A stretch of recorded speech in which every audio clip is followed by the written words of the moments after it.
All right, we're live.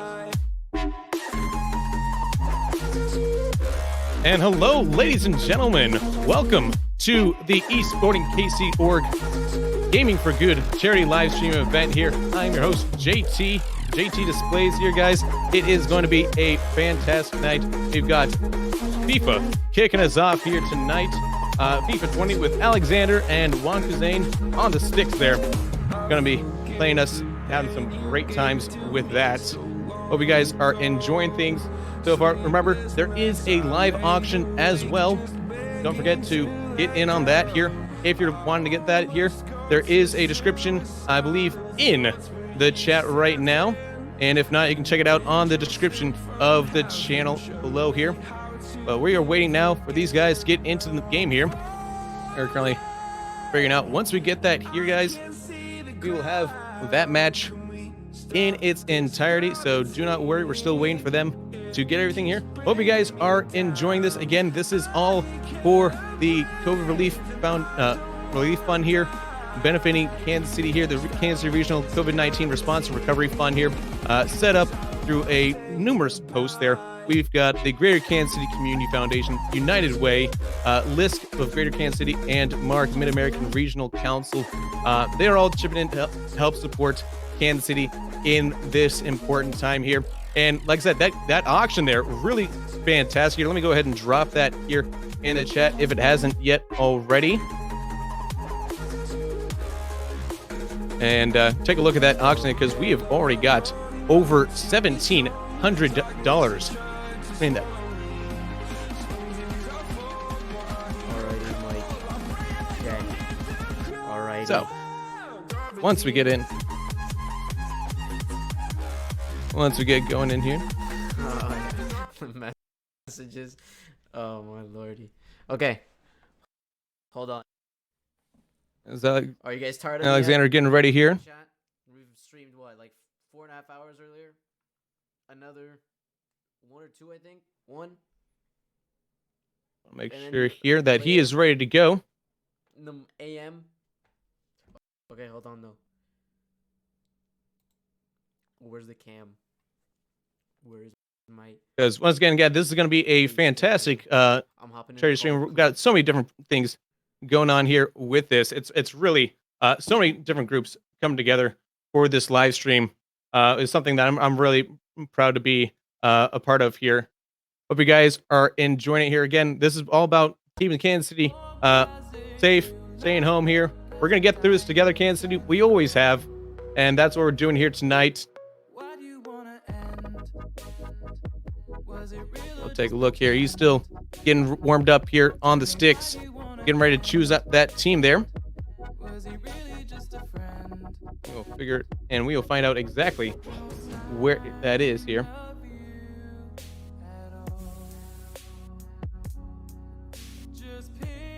But yeah, like I said, this live stream here is like I said, it all goes to a good cause here. Everything in here, really. As I see you guys in the chat there, getting absolutely hyped up and excited here. Mr. Bubba there in the chat, getting hyped up here. This has been truly, I would say, an unprecedented event here for Kansas City. So yeah, here it is on the screen right now. That's sportskc.org/esportkc/gaming for good. That's where you can find out all the information about the COVID relief fund there, as well as that charity auction there. Because that charity auction, it is something else. Let me tell you, we've got a lot of stuff. We got upper bid here, taking a look at the club, KC Royals club seat level tickets there. To name a few things which are good, not only for the 2020 season, but also the 2021 season. Copy that now. And right now we do have Kathy Nelson discussing how KC Sports Commission is making Kansas City better. Joining me now in the booth is Kathy from the Kansas City Sports Commission. She is the president and CEO of Kansas City Sports Commission. Kathy, how are you doing today? I'm great. So excited. Absolutely. Thank you so much for joining us today as part of the Gaming for Good live stream. Talk to the folks a little bit if they don't know. What does the Kansas City Sports Commission do there?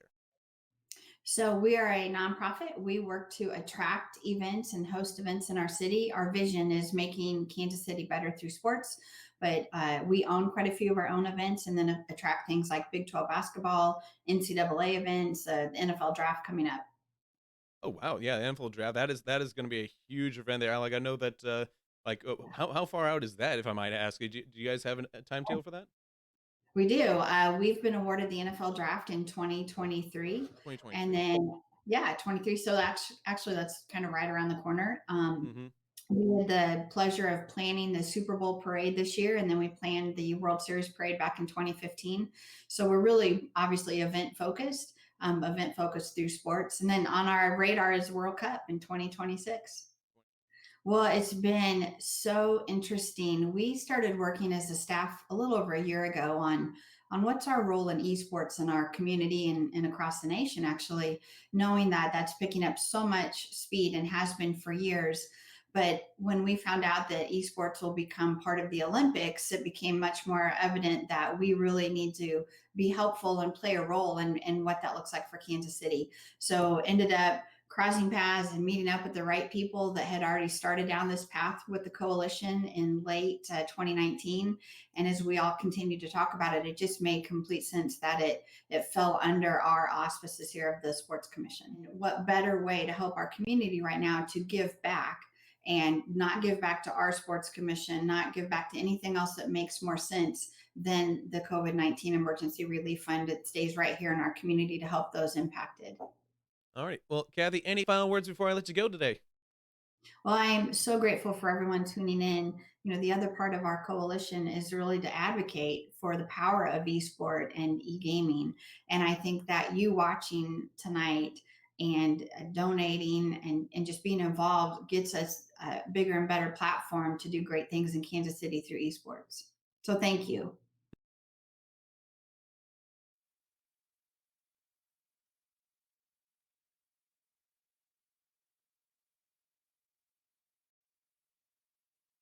And thank you to Kathy there. Wonderful interview there with her. Really great here as we're waiting for Alexander to get things ready to go here. Waiting for an opponent here. Sometimes FIFA Live servers here, folks. Not everything we can do about them, but we are working for an opponent here for you guys. Again, Alexander, probably an impressive young kid here. He grew up here in Kansas City, and in fact, now a top 100 player in all of FIFA 20 across the entire world. There, he grew up, was signed early by Sporting Kansas City as their first EMLS player here. Has now come back home to roost, so to speak, for that opportunity as well, representing the club here and even representing country on the international level. He's been to international FIFA tournaments here, and he grew up, like I said, right here in Kansas City. Really kind of shows the growth that is available here for Kansas City esports. And to see him warming up here for a match will be good to see what's happening with that once that is ready. Take a look here at the chat here right now. Uh, Obviously, very impressive going on here as Esport and KC hosting us with the 20 views there. Thank you so much for that. Uh, so we will see what is happening with this Game for Good charity stream. Obviously, guys, for you guys just joining us here, we are talking about the charity live stream, and you can take a look here at the esportingkc.game for good / gaming for good there. Esports KC Game for Good there. We're back to the action now here. Alexander on the sticks here, playing against their opponent here in a live match right now. See him working those stick skills here as he has a very stacked team here at Griezmann there on the sticks, dispossessed now, taking it over here. Paul Pogba in the midfield here, looking for an outlet pass here. Doesn't find anything yet. Here comes a shot here, and Alexander's going to put it in the back of the net there. And Griezmann doing what Griezmann does best here, and that is score goals when he feels like it. So Alexander, a fan of the French kit there, playing against their opponent here in this live online match here.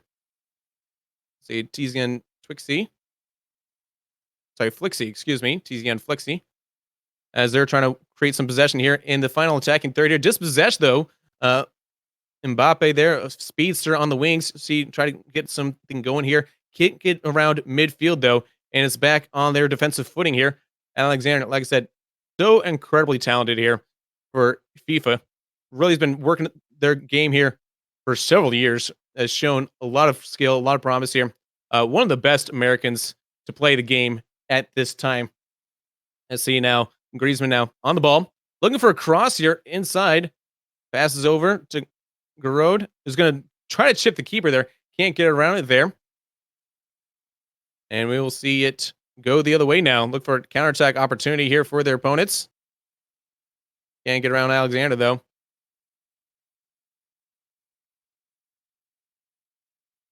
So we'll see what happens here. He's also playing with Chenzi, I think, is the other team member there in this 2v2 bout. As this one's going to call it offside here. It is still 1-0 here for the homeboys in the 17th minute. We will see what they decide to do with this free kick in their own third of the pitch here. Takes the time, waiting for the ball. Finally decides to boot it downfield, but that's going to go out of play there. Bit of a poor touch, unfortunately, there, but able to win the ball back off the throw in there. I'm not sure what their opponent was thinking with that throw in, but you'll see here now with N'Golo Kante on the ball here. Orange Giroud. A Tweedy can't get there. And now it's over to Marcel de Jong. Mbappe now on the ball here for Alexander. Tries to dribble around his opponents there, but gets called for a foul instead. Or gets the foul call, rather, and takes a short free kick here. Trying to get it over to Paul Pogba, who has so much individual skill here. Feinting the opponents and just dribbles it out of bounds here. Not quite the attack they were looking for, but that's okay. They do have more opportunities pushing forward here. Is still only in the 23rd minute here of this matchup. Still plenty of FIFA left to go in this. I see now the yellow and blue of the FC Barcelona colors pushing forward, and they will get an equalizer off this quick counterattack there. Strike from Messi levels it here in this one. Rather interesting there. And yeah, lays it into the back of the net there. 1-1 now. 24th minute. Still first half of this matchup here. A lot to do to go with this here. A lot of opportunity here as well. While we're watching this, guys, again, all this year being done for the charity event, for this Game for Good here. Hope you guys are enjoying it yourselves. Been an incredible experience getting to work with all these great organizations here. We'll have more information about those organizations later on in the night here. Let's see an early substitution coming in here. I believe for Alexander there, trying to change out the tactics here. Moving Griezmann out to the outside, Mbappe to the lone striker in this 4-2-3-1, as it's more commonly known as the formation of 11 players there. It's a very common formation in FIFA nowadays. And you see he favors it here with this lineup here. Tweedy, rather Giroud going out for Dembele, and coming on for Matuidi. So 2 substitutions there made early. Perhaps looking for a little more oomph in the attack. We'll see how that substitution so early in this one plays out here for our EMLS players for Sporting Kansas City. Alexander now with Griezmann. Looks for crossing opportunity here. Pass it into Pogba. Pogba has a pass, the shot blocked there, but here comes Coman, nothing there. And it will be blocked out here. Here comes Arthur the other way with it. Over to De Jong, who gets blocked out, and that's not called a foul there. Referee saw nothing in it. Opportunity for Dembele. Over to Mbappe, and Mbappe is offside there, but otherwise had a good, clear look at goal there.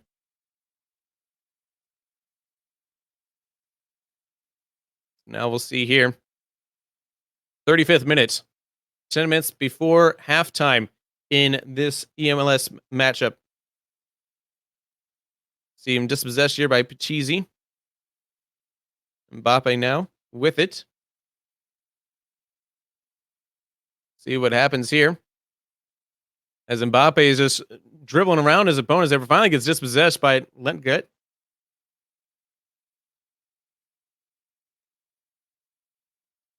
So we'll see here as Varane over to Bavard, the free kick, taken short here.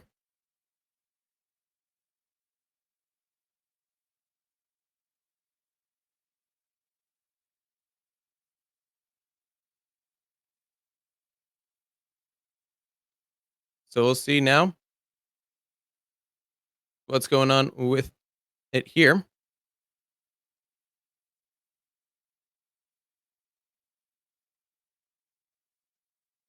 Take a look now at it.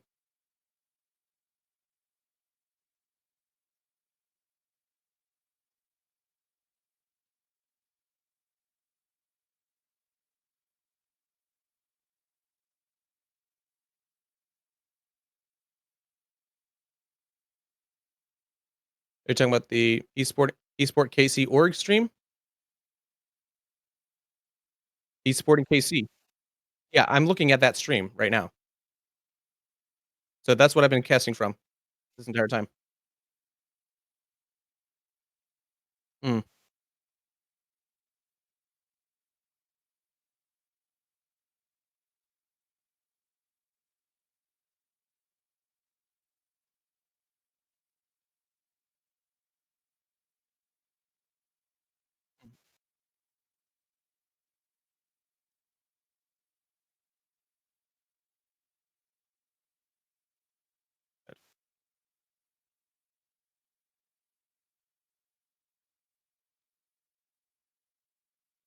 Right.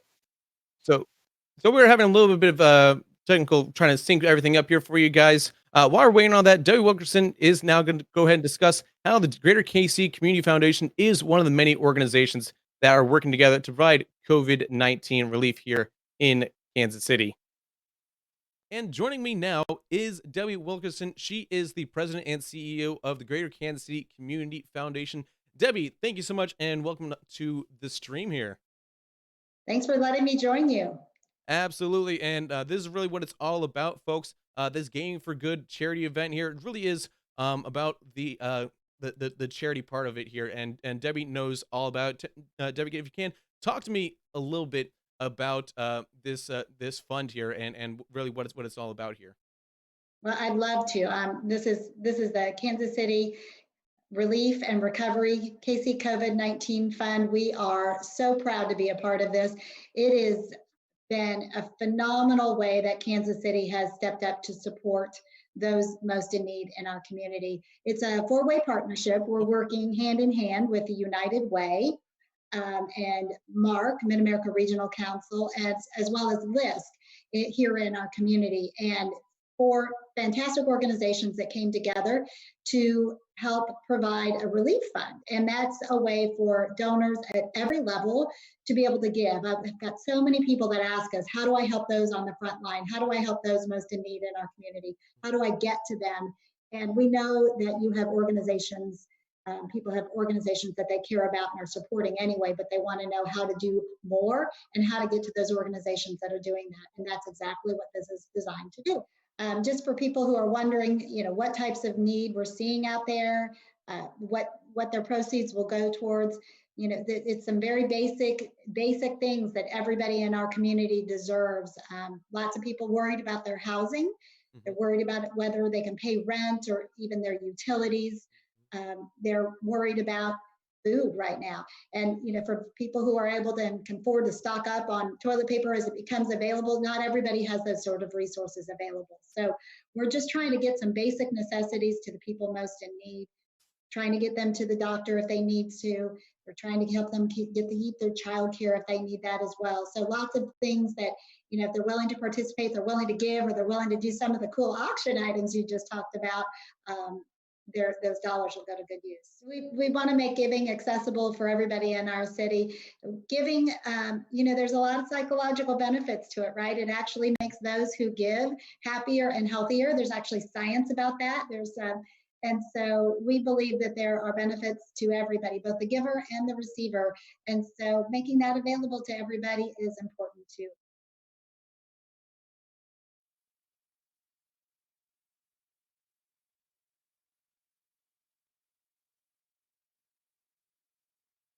And thank you again to Debbie. It was incredible there for her to provide her time to kind of talk a little bit more about the fund here for you guys. Really been an incredible experience, like I said, with so many of these. As we take a look now back at the stream here, we'll see what's taking a look at the scoreboard here. As it looks like things have started to change. Possibly take a look now. Still 1-1 at this time here, but going later into the game now. 67, the 60th minute now here.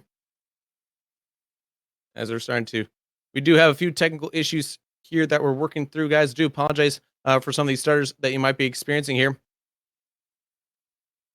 So we'll see what is happening. We're doing our best with that here, guys, with what we've got. Like I said, this is a huge collaboration here through so many different parties here. As a goal will come in there, as you saw there, 2-1 now for Alexander getting that goal with Mbappe. So you saw that happening there on your screen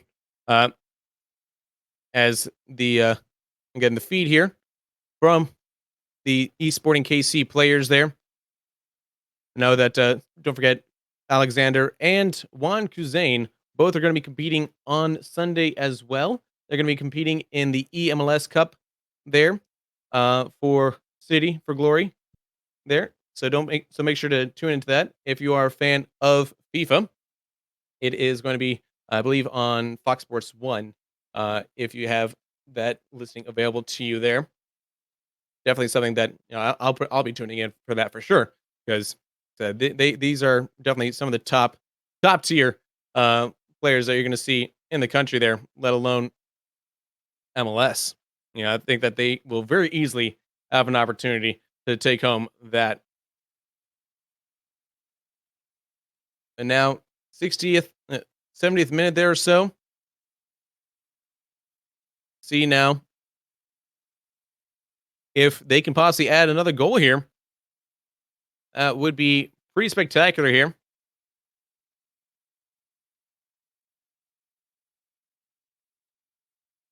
Because I think that certainly with someone of Alexander's caliber there, something that can definitely be attained here.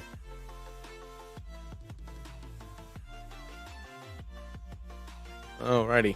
So, looking at now, it is going to be 3-1 for Alexander and company. Clearly, the route is on against their opponents.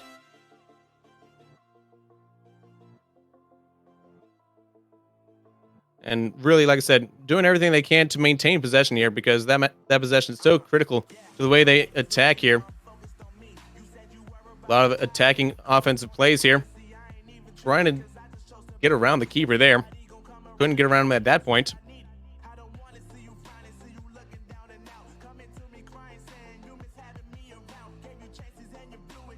But again, like Alexander, he knows what he needs to do to win, and he does it so very often. Like very often you'll see him on Twitter just kind of tweeting away there and showing like how often he just goes undefeated in a week there. This man he doesn't lose, guys. And that's the kind of the mentality that we love to see from our players here, not only virtually there, but also on the actual pitch there as well. So that will be a great thing there.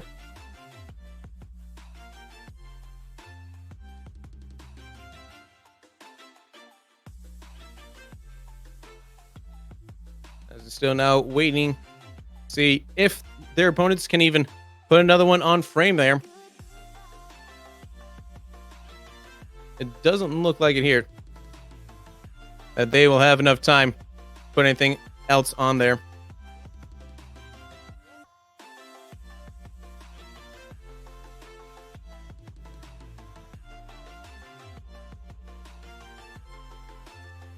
dance around the opponent there. Yeah, it looks like that this one might be having some issues with that one here, but I think that we are going to have a local attack here versus coming up.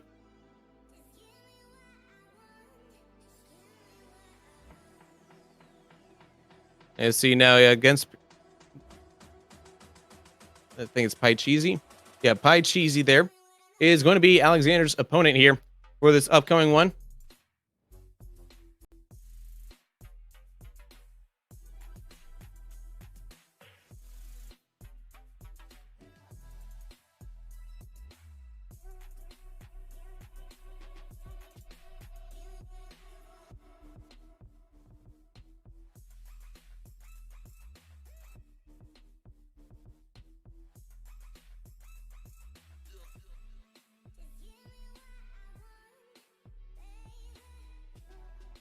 And folks, just again, remind you guys why we're all doing this here. Of course, this is the Gaming for Good live stream here for you guys, part of the Kansas City Esports organization here.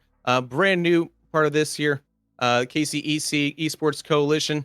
This is the charity live stream for you guys. If you want to find out more, you've seen links being put in the chat there by Nightbot. Of course, that is our www.sportingsportkc.org/esportkc/game for good to find out everything about this live stream here. And don't forget, guys, there is an auction, and there's some really great things in that auction as well up for bid.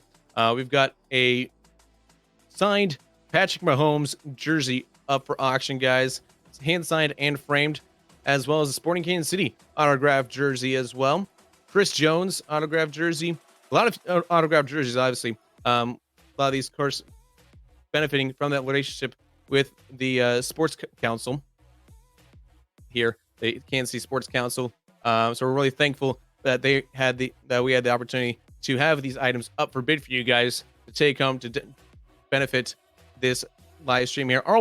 We've already raised over $1,800 to the COVID relief fund there. That is phenomenal. The COVID-19 response and recovery fund. I'm at loss for words here. Pretty incredible, guys. That already not even an hour into this one here, we've put up so much.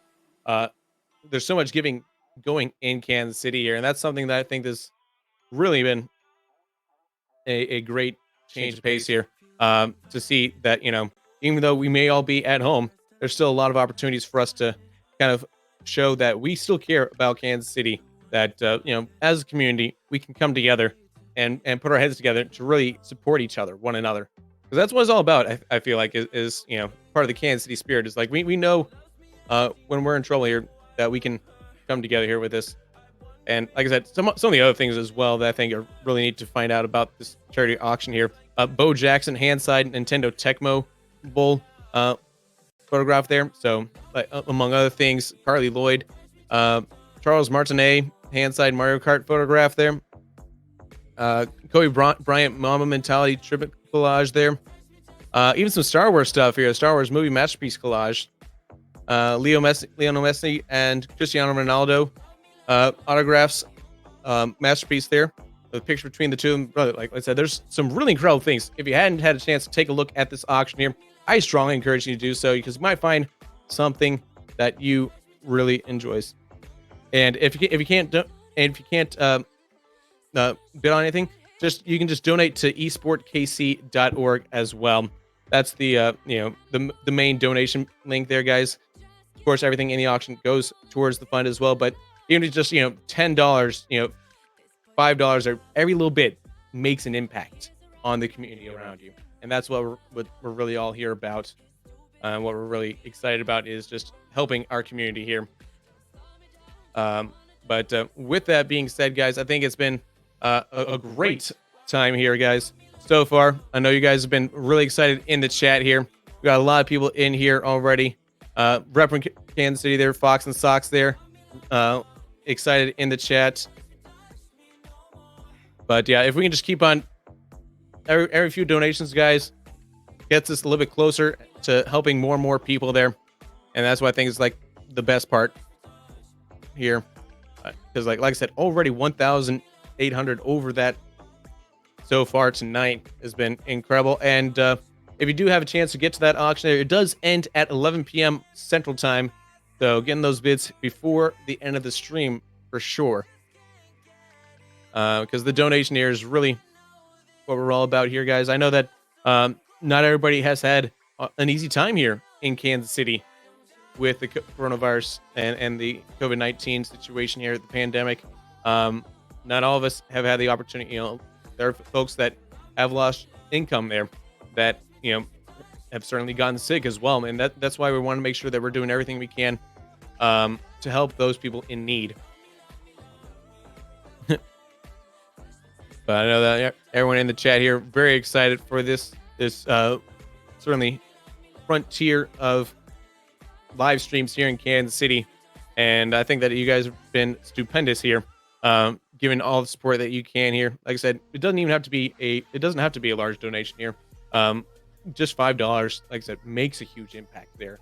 I know that there are many organizations that just small little donations there can add up a lot here. If everybody pitched in $5 in the chat there, we would definitely see a massive increase there.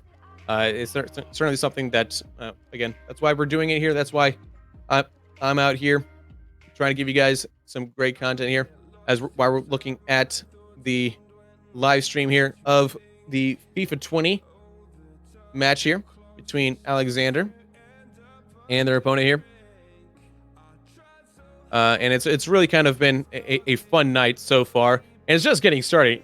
Again, guys, not only do we have FIFA 20 on the docket running right now for you guys, we've also coming up have Rocket League as well, and Super Smash Brothers coming up down the pipeline as well as a few more interviews to come to be of note as well. Don't want to forget about those interviews, because we got some pretty fantastic people that have helped make this happen here for you guys. And I think that their credit should definitely be due as well. On back with the game, though, you see it has been going on here. Alexander clearly showing dominant form here, already up 2-0. And it's been a bit of a back and forth battle here in some respects here, but Alexander's team certainly coming out to play, not messing around at all here. As you take a look here at that gameplay now, it's going to be, of course, once this game hits halftime, folks, we will actually have an exclusive interview with Mayor Quentin Lucas of Kansas City. He'll be on to talk with us here. That will be something to look forward, guys. I'm very excited for that as well. Still a little bit of time, though, before that, as the game is still going on here. Don't want to detract from that here. Still have now 3-0 now for Alexander. As he is definitely their team putting on a rout right now. 3-0 the scoreline.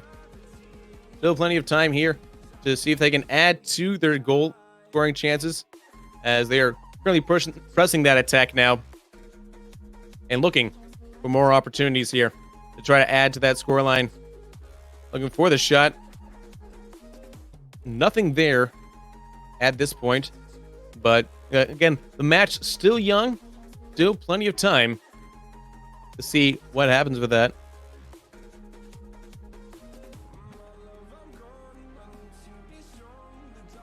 I see now as the first half is starting to wind down here. A little bit of an attack starting to come out from their opponents. So Robert Lewandowski there trying to take a shot there. A lot of Bayern Munich players. This might just be the Bayern Munich versus...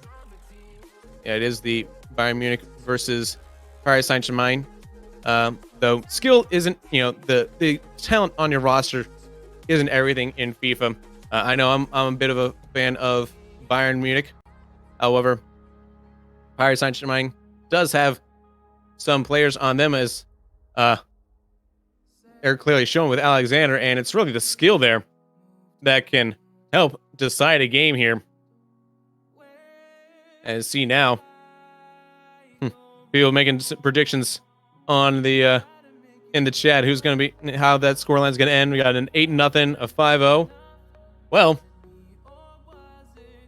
it very well could be that, because we are seeing more coming in here, just pouring it on by Alexander. We'll see how that works here.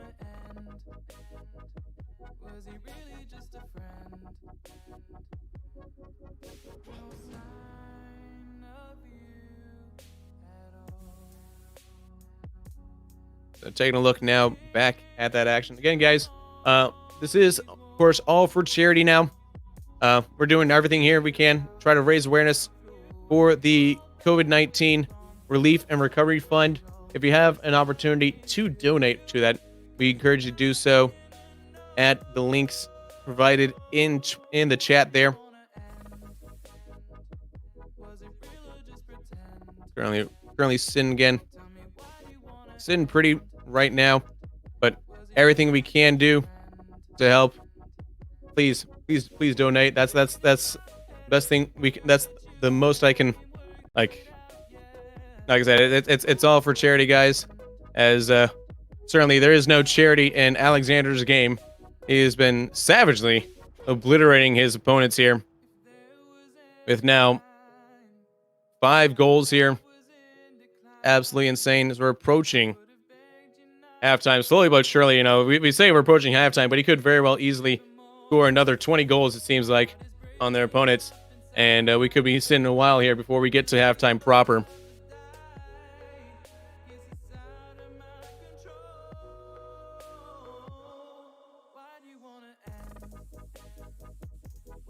And despite the challenges of the COVID-19, Kansas City Mayor Quentin Lucas is optimistic for the future of Kansas City sports, which also includes. I mean, we really have done, I think, important work already to keep our distance, to make sure that we were flattening the curve, that we're keeping the community safe. We've got more work to do. And I think, frankly, efforts like this are a big part of it. Efforts like this that tell us that we care about the community. And so I'm proud to be a small part of it, because you guys are doing all the real work. You know, I think we're all going to try to figure out ways that Kansas City can stay, on the front page of things, or on the top of a browser, right? It's, it's this sort of thing of, we were having such success leaving the Super Bowl, having a lot of great events, and we have to make sure that that isn't just arrested, right? We have to make sure that we keep developing esports, keep developing so much more in Kansas City. And so, that's going to be my job. I know Kathy Nelson's going to do a heck of a job. I know you will do a great job at that. And selling brand Kansas City, and everybody watching has an important role with that. I mean, I think, it's a challenging time, but if we look at all the opportunities, and particularly if we use some of the extra hours we have right now to be creative, I think it's unlimited where we could be, 10 years from now. Imagine, particularly with the growth of esports, the involvement and the engagement from so many different communities. Frankly, it's one of our most equitable areas of things, in a way that, no offense to all you golfers, but right, golf isn't, right? Some others aren't.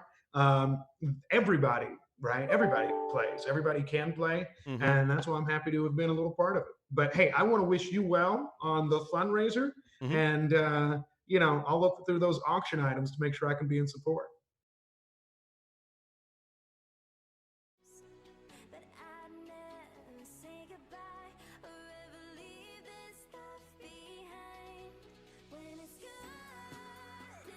Absolutely fantastic there from Mayor Lucas here. We really do appreciate his support, and really helping really raise support and awareness of the COVID Relief Fund here. Everybody's spamming the KC in the chat. Gotta love it as well. Let's see now. At halftime, it is gotten ugly here for the opponents of Alexander, because now it's 6-0, guys. It's at this point, you start thinking, is mercy rule possibly in effect here? As honestly, the individual skills here for him, just really teaching his opponents new ways how to move on the sticks here.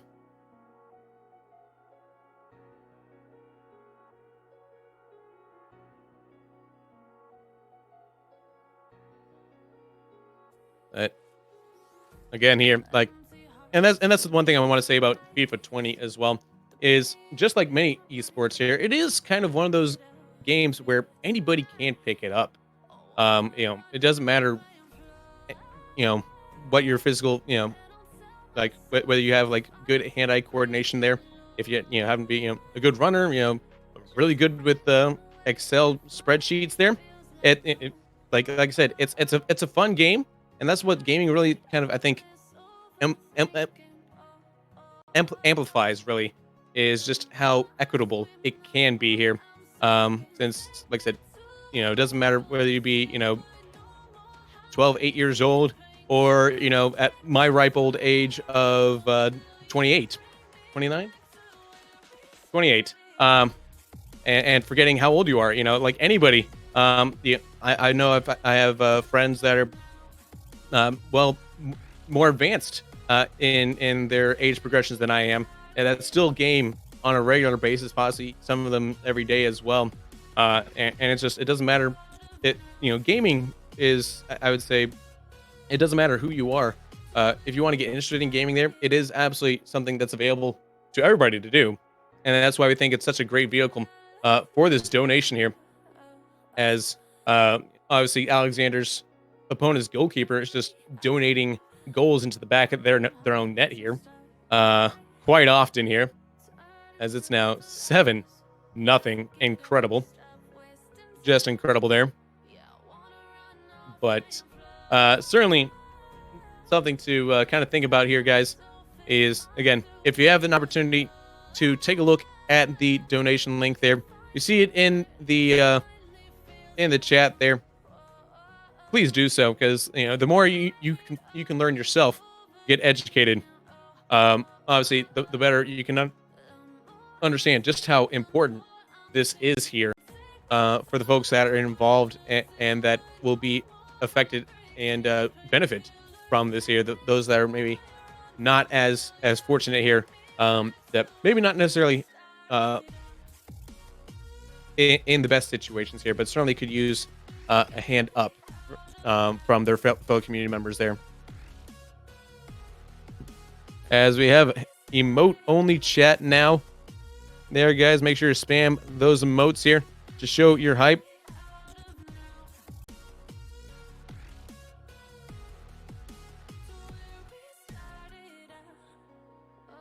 So make sure I'll even throw in some of my own emotes here into the chat, guys, to show just how excited we are for this live stream here, this charity event.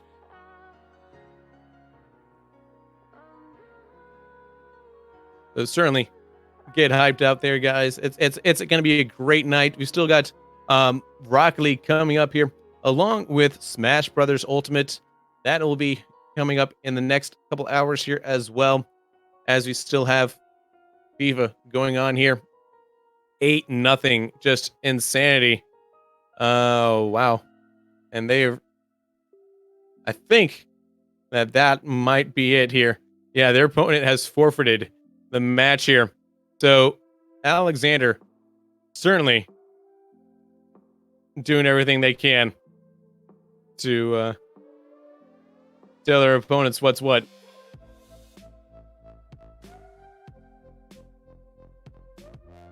As we'll take a look here, guys, at the auction here.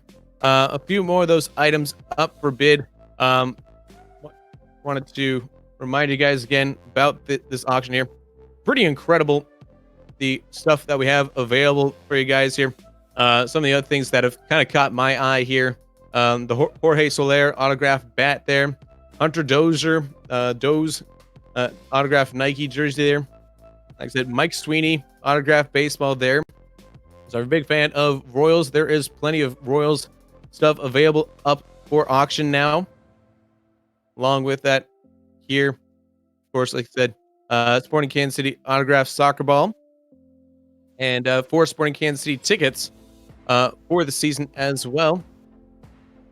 So that for the 2020 or the 2021 season. So again, both Kansas City Royals and Sporting Kansas City tickets up for grab there for 2021 or 2020. A lot of different things here for action. One thing that's really kind of caught my eye as well is the Wizard, Fred Savage hand signed the Wizard video game movie masterpiece. There, that is some old school stuff. And the Hulkamania, WWF WrestleMania Nintendo cartridge collage. There, that is something that's just you can't beat it, right?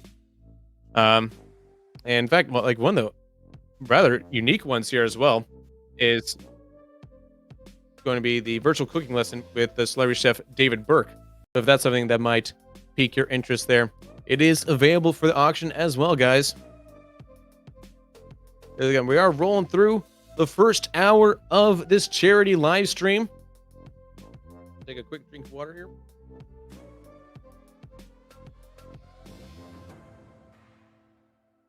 A lot of action to go through, guys, and it's all for a good cause here. The COVID-19 Relief and Response and Recovery Fund, COVID-19 Response and Recovery Fund. It's all made possible by the Greater Kansas City Community Foundation, United Way, LISC Greater Kansas City, and Mid-American Regional Council. All those doing a big part to help us out with that here. And you can donate. You can also text KC Relief GG to 41444 if you want to make a simple, quick donation right through your phone, guys. $5 here, $10 there. It can all start to add up to a big relief here. We've already done so much through this here, guys. It's been incredible.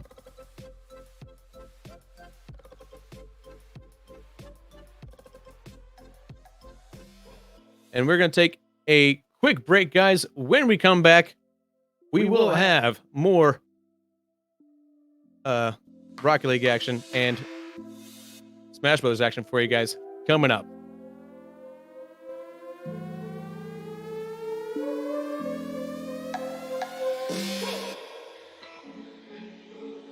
I'm seeing shimmers in this long-lasting dream. Yeah, see, we're dropping frames and dropping sound bites, so I'm not sure what's going on there. There's a lot of moving parts right now, which is part of the issue.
All right, copy that. It's going back on. Okay.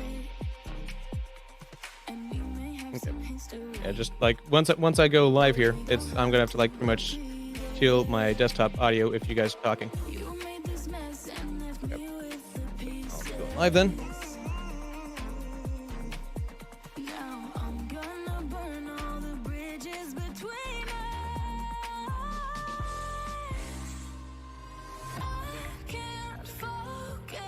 Gaming for good.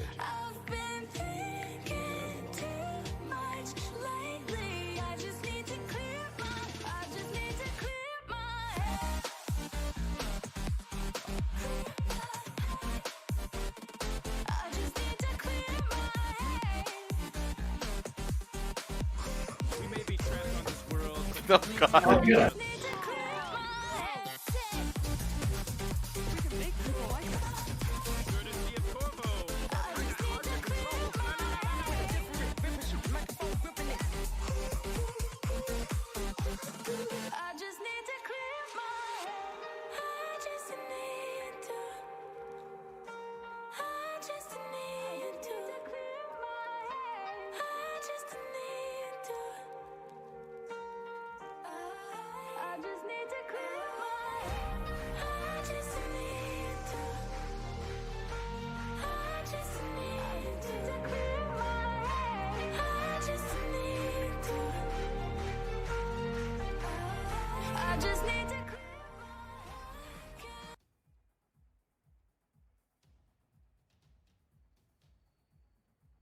They're gonna go ahead and join in then. Good to know. They're gonna go ahead and join in then. Good to know.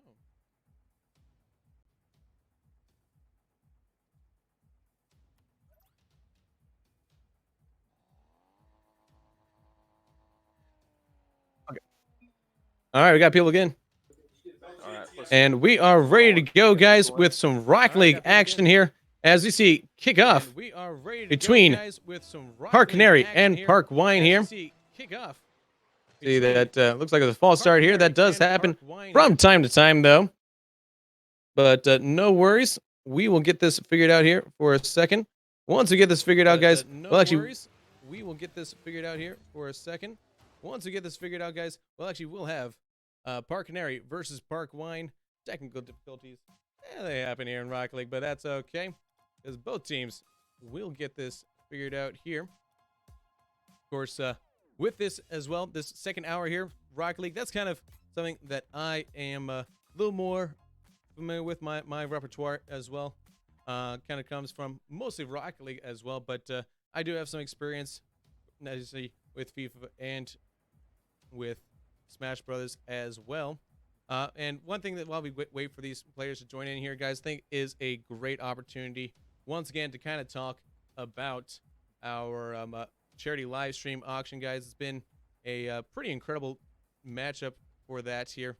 As you see, you know, the more opportunity that you guys can just give an opportunity for us to, you know, just donate to it here. As the server has been restarted. We'll wait for the teams to come in here and join us. But while we're waiting for them here, guys, gives us plenty of opportunity here to take a look at the Game for Good opportunities that you can do here. Just donating to the things, to that link there in the chat. And let's see now. We wait for the Park teams, both teams to join in here. Looks like we have, as I like to say, all the kiddies in the pool here. So we can go ahead and get started for that. And once they are ready to go, we'll jump on in here.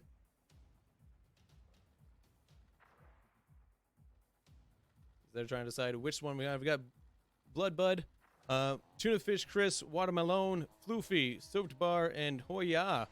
Played with a few of these guys here in my time as well. Been a great bunch of guys. Got to meet them through a LAN event earlier this year here at the Park University. Kickoff now between these two vaunted teams here. The Tunafish Chris getting a save here, looking for an arrow shot here. Gets blocked away by the blue team here from Park Canary. Park Canary and Park Wine, both these teams here, part obviously of Park University and their esports program here, really has seen that program blossom over the course of a little while here. They just got started a couple years ago, but really see that program blossom here has been pretty great to see for esports here in Kansas City. If you are unfamiliar with Rocket League here, I can kind of give you a little bit about it here. Basically, it's what you're seeing on the screen here. It is cars going at supersonic speeds, hitting a soccer ball around there. See now, soap bar. What I like to call a low floor but high ceiling game. What I mean by that is it doesn't take a lot to really pick up the game if you're new to it. There, as far as learning the mechanics of it, but once you learn the mechanics and start to understand them a little bit better, suddenly the game really starts to ramp up, and the ceiling of it can be really high as Water Malone puts a shot into the back of the net there. Really incredible for him there, doing what they can. So now Park Wine taking the early advantage here. We'll see if they can maintain said advantage for the time being here. This gets cleared out here. Opportunity now. Floopy. We'll get to it first. Cut out there by Soaked Bar. So, very similar skill set, I'd say, if you're familiar with FIFA, as Floofy now doubling the lead here for Parked Wine. If you're familiar with FIFA, you might be familiar with the kind of the skills necessary for this game here. As Park Canary trying to do what they can. Obviously, they are down 2 goals here, but the 2-0 lead is the most dangerous lead in esports. And what I mean by that is that, it can lull you into a false sense of security here. And certainly, if you're not careful there, can lead to an opportunity for Hoya and Bloodbud and the rest of Park Canary to get back into the fight here in this best-of-3 series. So, first one to win 2 games will take the entire series here. As the drip from the splash, Tuna Fish, Chris, piling it on here for Park Wine. Lovely little read there from that pass. Floofy with the pass from downtown. Getting this on the board there.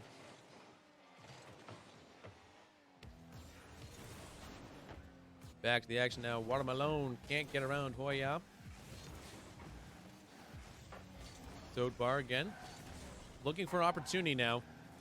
Park Canary, they're in a bit of a predicament as we hit halfway through this match. Again, these games are only 5 minutes long here, so 2 minutes and 30 seconds left to go in this one here.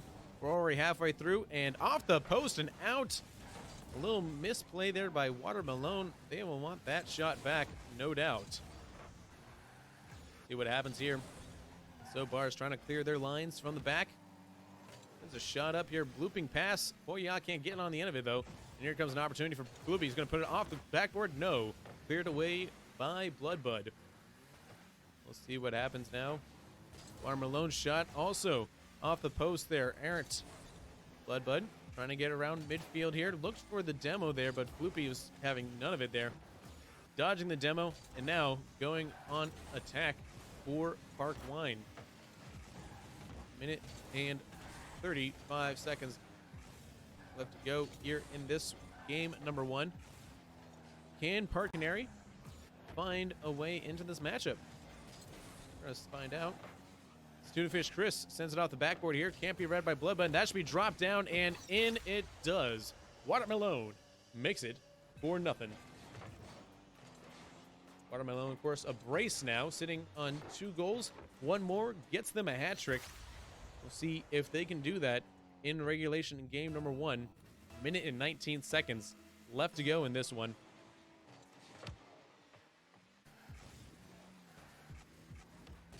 Bloodbud now.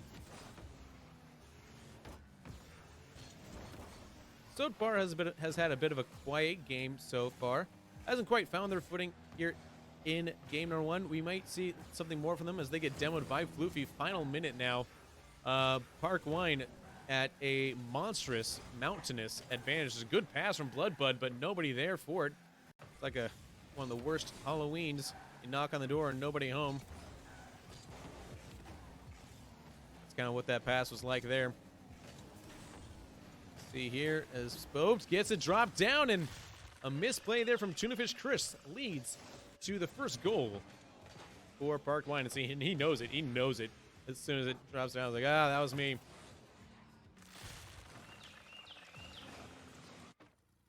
So Tunafish Chris keeping, not allowing their team to get a clean sheet here.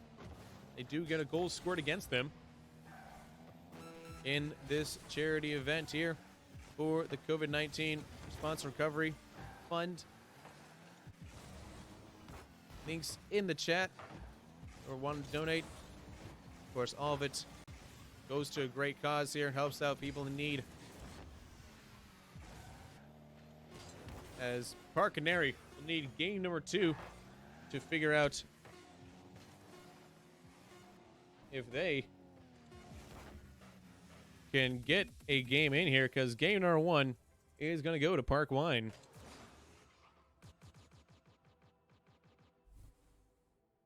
So Park number 1 there. Tunafish Chris doing monstrous work there. 2 saves, 2 assists, and a goal as well on 0 shots. So that's pretty incredible. Getting a goal without any shots taken on net. Pretty incredible. On there. their part, Park Canary wasn't enough. They got some work cut out for them here. Only 3 saves on their part. Wasn't enough for the 4 goals there. Ashley Jones talk about how she's go ahead and have Ashley Jones talk about how she's loving her dream job as the Park University esports head coach. Before you came to Park University, what is kind of your history with gaming? You know, like this is a game for good charity thing. What is kind of your history personally? Oh, sure. So I think for me, if we throw it way back, I would say a lot of my kind of passion and love for esports and video games in general started. It was really just a great way for me to connect to my cousins. So we used to get together and just do that every single weekend. When I got into college, that's kind of when I might be dating myself, but that's when League of Legends first came out. So got on board right when that first came out. Found a good group of friends from it in college, and after that point in time, watching that kind of unfold, watching the NALCS become the monstrosity that it is today, I really found that I was really drawn to esports in general. So after I had graduated from UF, I continued to work in higher education and found that I really had a knack and passion for that as well. So when esports and higher education kind of met, I was like, oh, that's the dream job right there. So that's how I got here. I think the goal for a lot of us is to just really get a grassroots effort going. We've got a lot of big players in the Kansas City area that have a lot to do with esports.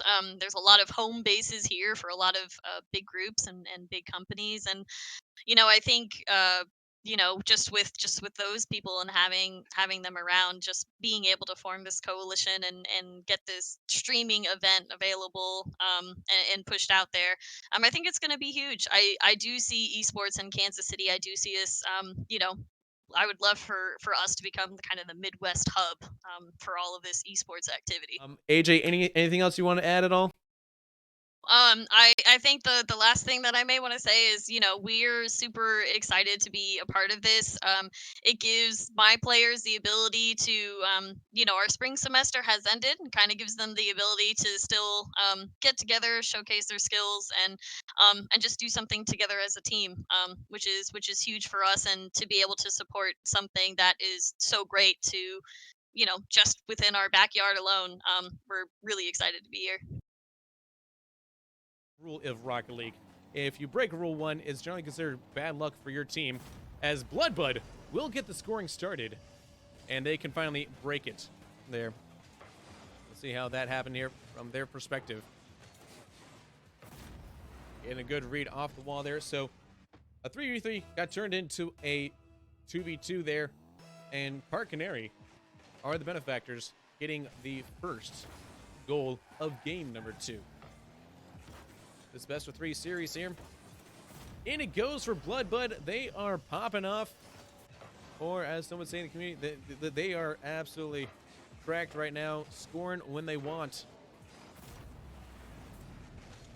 So, no doubt, they're feeling themselves, feeling pretty good. 2 minutes, 47 seconds left to go in this one. And Park Wine with Sci-Fry in the Scarab. I respect that. It is an unusual car.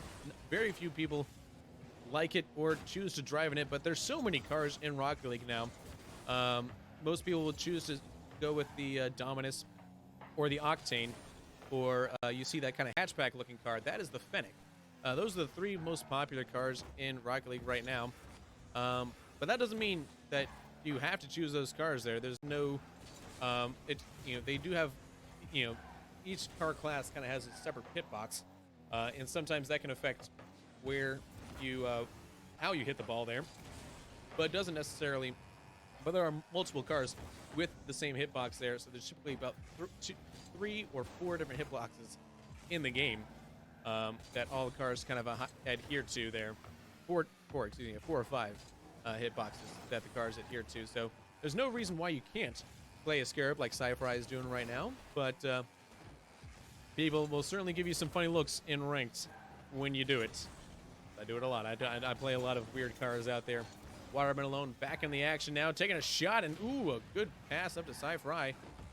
Blocked away by Floofy, though, and Park Canary doing what they can to hold on to this 2-goal lead. Minute 20 left to go in this one. Bloodbud, they've got 2. Can they make it 3? Yes, they do. Watermelon not able to make the save. And Park Canary on Bloodbud's hat trick there. He is in fine form right now.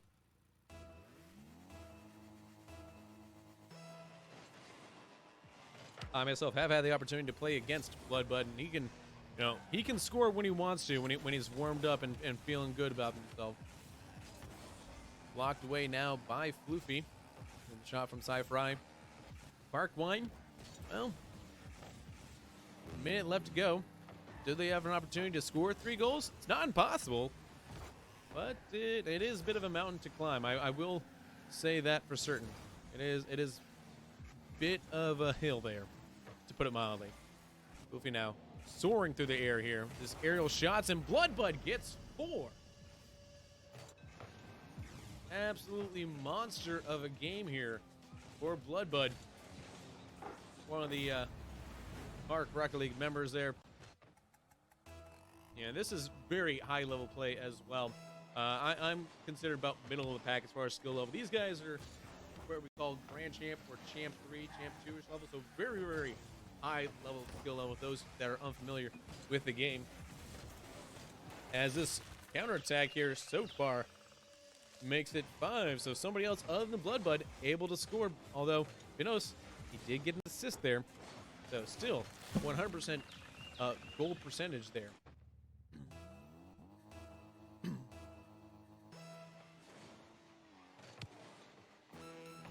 Final 30 seconds here in this charity live stream, game 2 of Series 1.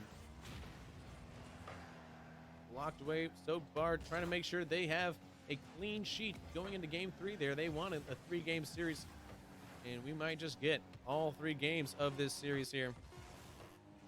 Save there. Keeping it from being 6-0 there, but a 5-goal deficit. There's not enough time here. We will get game number 3 here. Park Wine will drop this one here. And there we go. Game number 2 going to Park Canary.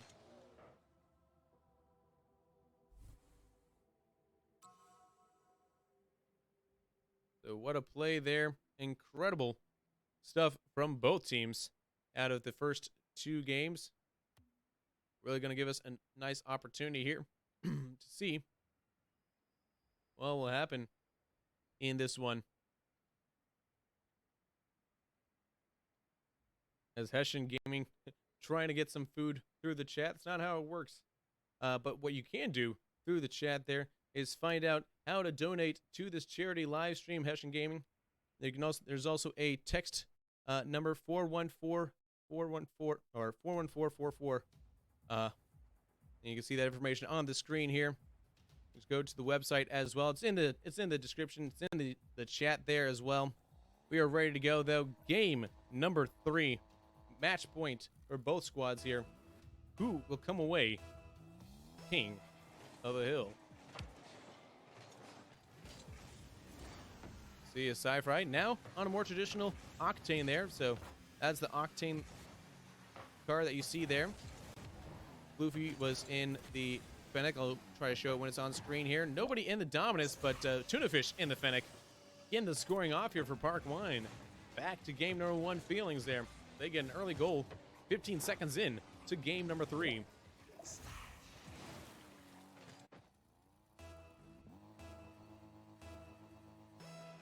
So kickoff once again. Scoring in quick fashion there. Do Park Wine have what it takes to really turn the tide in this one here? As they were looking a little bit rusty in game number 2. Looks like the wheels kind of fell off there for them, but certainly finding their way into game number 1 with the opening goal like that. Again, not even a minute into this one here. They're back onto an attack here, putting a lot of pressure on a Park Canary. You'll see that a lot, that some teams like to work with pressure and like to work with possession of the ball. Some teams feel better about their chances just absorbing pressure, sitting back on defense, and then trying to hit on a counterattack, get a nice goal against the run of play. As Floofy managed to do just that. Great little aerial touch here. Let's take a look at that again here. See the challenge here. Soapbar wins it. Floofy just finagles it around Watermelon there. And now it is a tie ball game, 1-1. 3 minutes, 57 seconds left to go. See now what will happen with this. Oh yeah. Drops it down. Watermelon looks for the pass. Blocked away though by Soapbar at midfield there.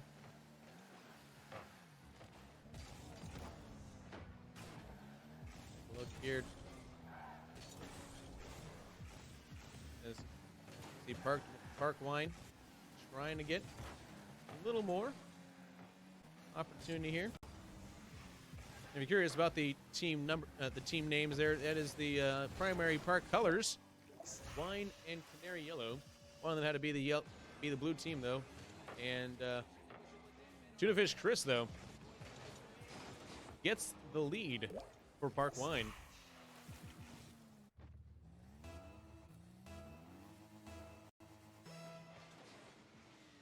Again, on the screen there as well. Don't forget, folks, if you can donate, please, we do encourage you to do so. Text KC Relief GG to 41444 to find out about that here, guys. It is all going to a good cause here, as total funds raised now are over $2,000 have been raised for this donation, guys. It's been incredible. Your generosity has been absolutely incredible all night. Take a look back at the action now as we're approaching halfway through game number 3 here. See Floofy making a save here, trying to clear their lines, get it out to midfield.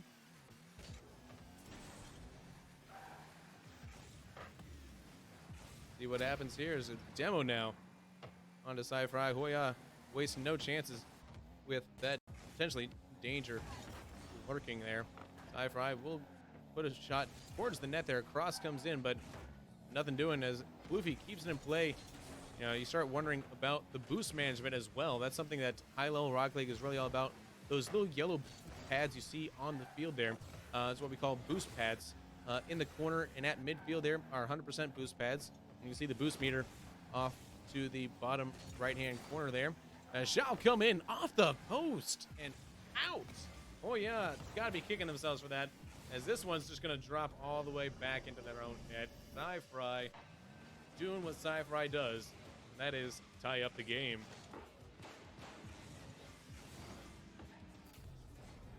Really unfortunate shot there from the Park Wine team. As Legit Titans checking in. How's it going, man? In the chat with the charity live stream. Oh yeah, right off the kickoff there. Retakes the lead here for Park Wine.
Sure, yeah. Live CGI is a virtual studio system that allows you to take a what would be traditional esports feed that you would normally kind of squish in on one screen and blast that out of multiple virtual screens inside a virtual studio. So we create that full real studio presence without having to go through all the hardware and all the rest of the junk. It's all live, all virtual, and it just runs the software. So we felt this is a great opportunity just to really raise the level of the content and see if we can't get it out there and get people go, hey, wait a minute, are they in the studio or not? What's going on? And if you get people to pause for a second and think and look at something, you're probably going to get them to take a chance to really understand what the content is. And our goal here is to raise some money and get stuff going. So we just want to see, can we help raise that just a little bit of a tick? Get $1 more, $2 more, it's really going to make a difference. That's our projection. Look, it's all goes for a good cause. It's worth it. I used to work on a show called Mike and Mike in the Morning, and we did a V Foundation auction, and it was wonderful. And it would be crazy to see people that, they might spend $5 or $10 on something, and just to understand that that money all went for good. So I really understand the benefit here. And if you have a moment, if you got a few bucks, give it a shot because it really will pay off for people. And just don't, you can sit and watch, but just take a second and participate. It really makes a difference. Yeah, it's pretty simple. We made a content tool that is like Velcro for content. We have Park Wine, Park Canary trying to create everything they can here. Certainly doing everything they can on the pitch here. We have overtime now in this one. Park Canary and Park Wine are still battling at it right now. See who can make a dent. 20 seconds into this overtime, both of them, neither one of them could find a winner in regulation. So it will be decided in this overtime matchup now. Which one will come out on top? As save comes in from Floofy. Shot now. Watermelon can't get there. Here comes Sci-Fry. I do want to again thank Mark again for and live CGI for the wonderful graphics that you've seen on screen there. Everything they've done to help make this live stream work and happen. It's been incredible to work with so far on the behind the scenes there.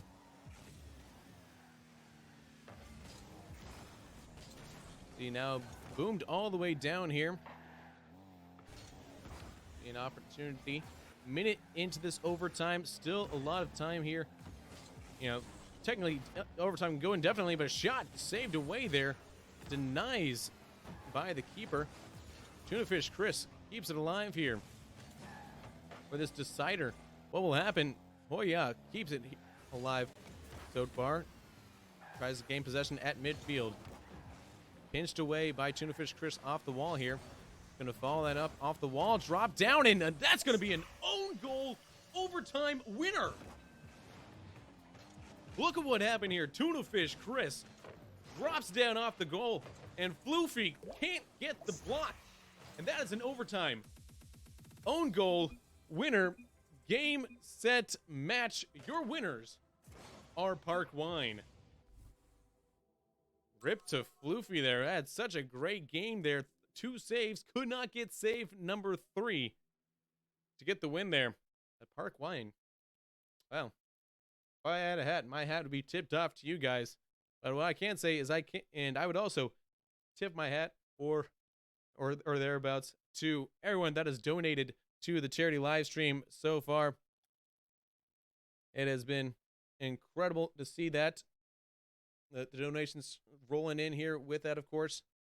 We'll see if we need to go ahead and ready up here. We'll get our next team coming in here next.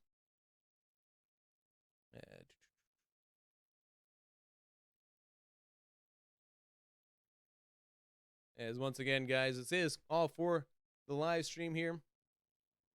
And I want to quickly, before we go any further, guys, kind of show it over to Jake Zinn. Make sure you get your bids in because Jake Zinn of Esports Supply has his sights set on many auction items tonight, guys. So take it away. Have you had a chance to take a look at the charity auction at all and seen some of the items up for bid? I have. I'm so excited about a couple of things. The obvious one, the Pat Mahomes autographed jersey, being in Kansas City, coming off of the Super Bowl, it makes a ton of sense. But I'm a nerd at heart, so and I also grew up playing, Tecmo Bowl, Super Bowl, and big Bo Jackson fans in my family. So Father's Day coming up, I'm definitely eyeing the Bo Jackson Tecmo Bowl autograph poster. Some of the Star Wars stuff I love as well. Yeah. I thought the Atari autographed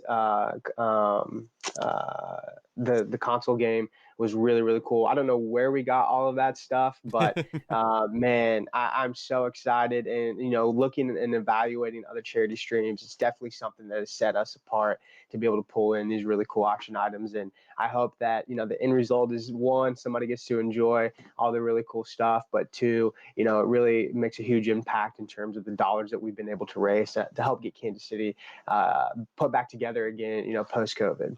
Really, when it comes to the Kansas City Esports Coalition, what is really your goal being involved with this group here, and really kind of like your role as well with the coalition?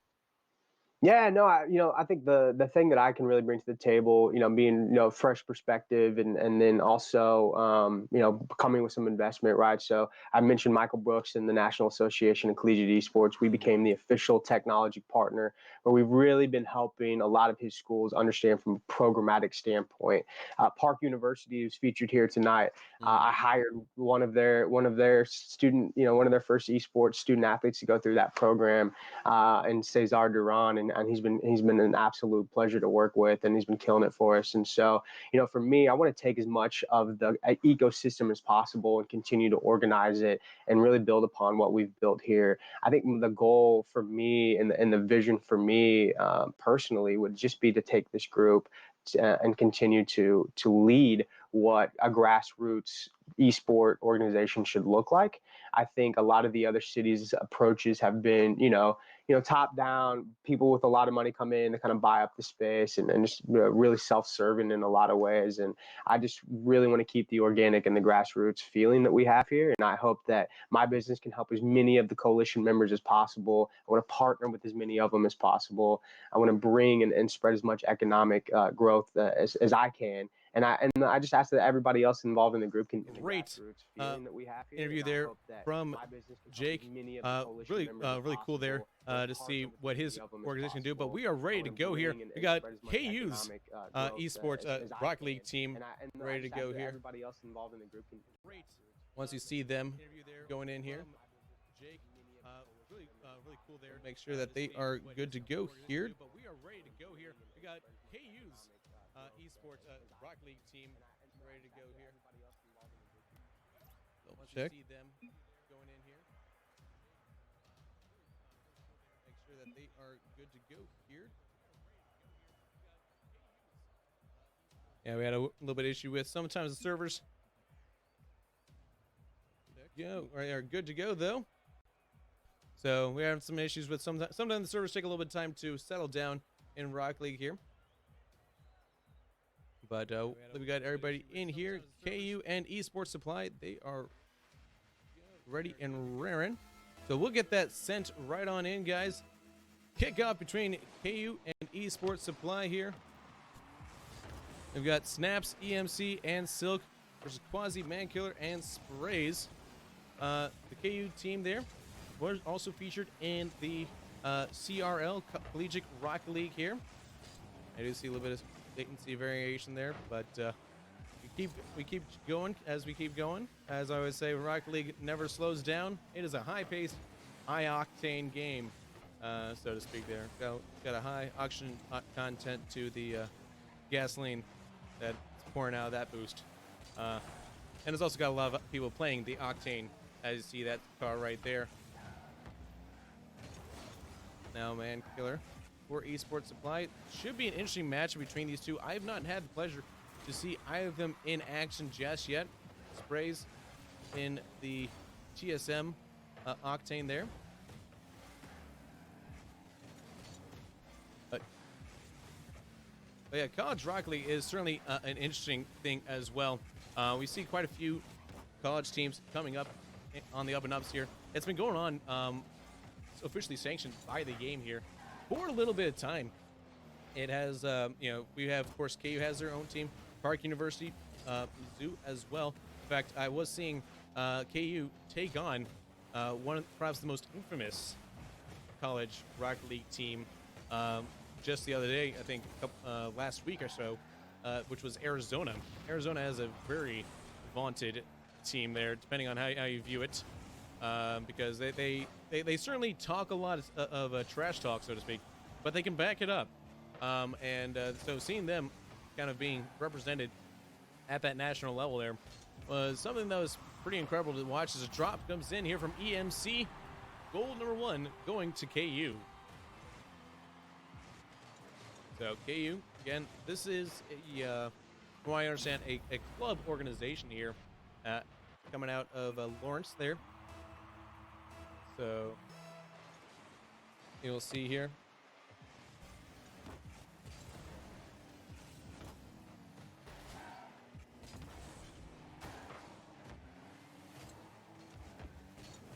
As I know, we had some latency and lag issues. Certainly something that is more felt by some of these higher end players here. These are definitely grand champs we're looking at, most likely.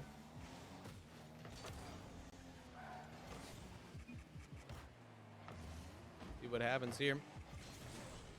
Man Killer now on it for Esports Supply, trying to create some sort of magic. Snaps will intercept it here and get the clear for KU. KU, of course, did hold their own, I think, in certain respects. They certainly didn't, just later, but Arizona, like I said, very dangerous team over there. The CRL is kind of like a pathway to the pros in many respects there, which I think is really cool about Rocket League. You see some of these guys killing it in CRL turn out to be, in RLCS or RLRS, in a season or two. And one thing as well is that is unique to Rocket League as well, as an esports, is that you have organizations that are part of the professional scene there, as Silk adds another one here for KU. But you saw sprays there with the TSM Octane there. That's something that you can actually represent your favorite esports clubs in Rocket League there. And that's something that I think is a little unique there to the scene. Not very many esports have the opportunity for you to rock your favorite team, as it were. FIFA does have the opportunity there, but those are professional soccer clubs there, so that's why they have those licenses.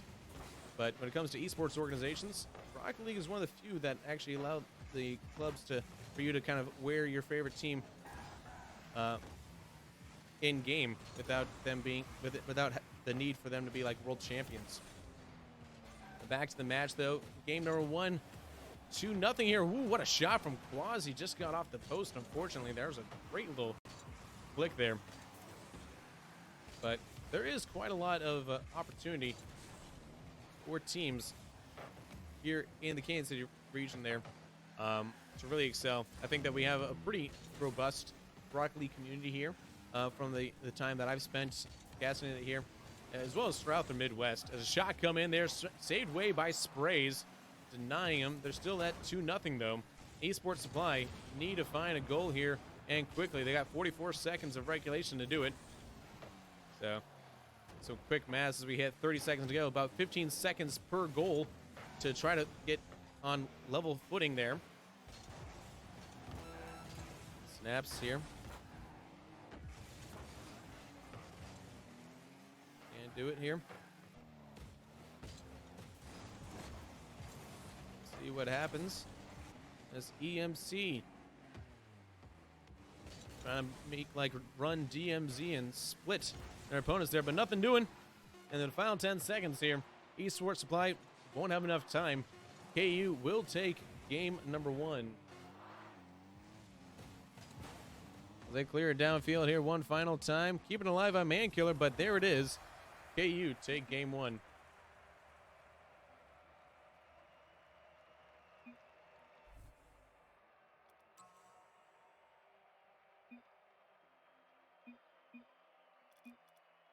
Okay, so they are wanting a full new server there, so we'll go ahead and remake that server. Take about 2 shakes of a dog's tail to make that happen here. So while we're getting that created here.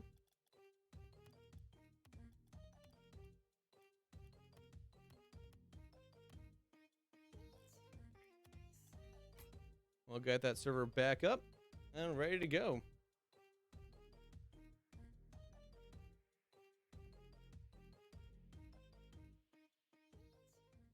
Yeah, a little bit of a ping stuff. You know, unfortunately, you can't always pick and choose your. You know, you can pick your friends. You can pick to donate to the live stream guys, but you can't always pick your servers. So sometimes so it goes, but we are ready to get going once everybody is back into the server here. KU has joined, so we'll just wait on Esports Supply again.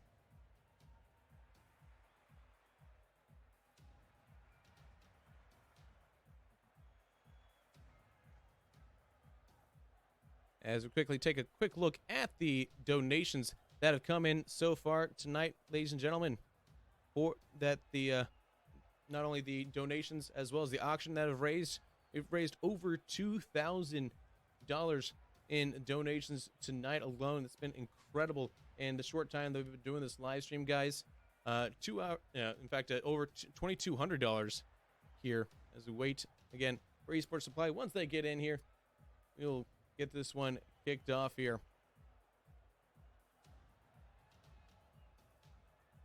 And so that kind of gives you a little bit of an opportunity to kind of decompress and really figure out what's going to happen here so far, as they are starting to join now when they're ready to go. But, you know, obviously game number 1 not going the way that they wanted here. We'll see how they retool for success here as both teams are ready to kick off. So we'll send it back down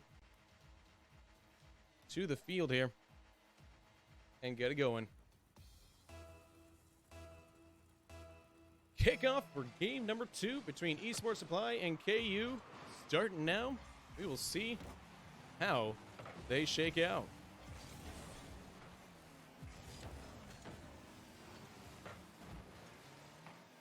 So now sprays here for Esports Supply, trying to create some havoc, trying to be a little more proactive with the scoring front than they were in game number 1 here. Obviously the server, taking a look at the ping here, because I think that the server, yeah, definitely liking the players a little more here. We're not seeing as much latency issue. It is sometimes hit or miss. It's kind of a joke in the Rocket League scene there, whether you have a good server or not.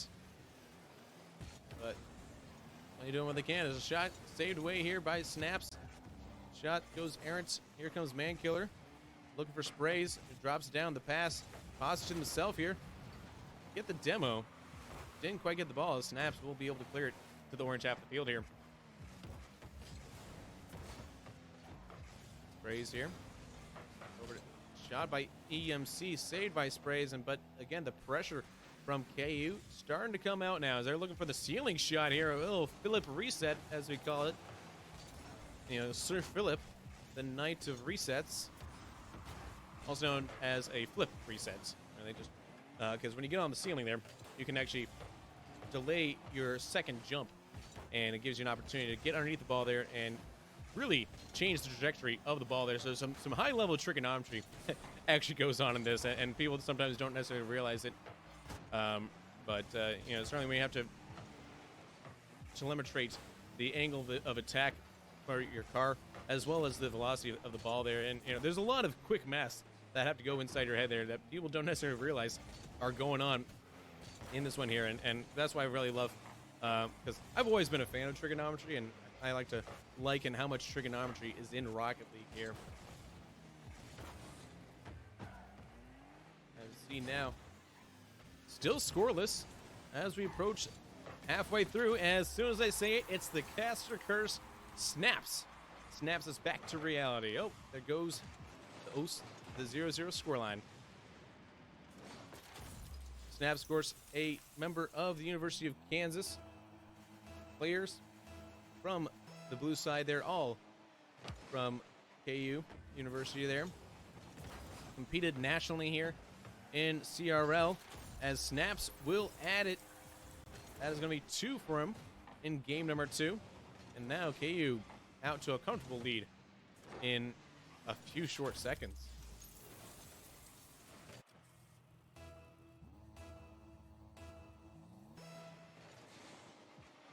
See what happens here now.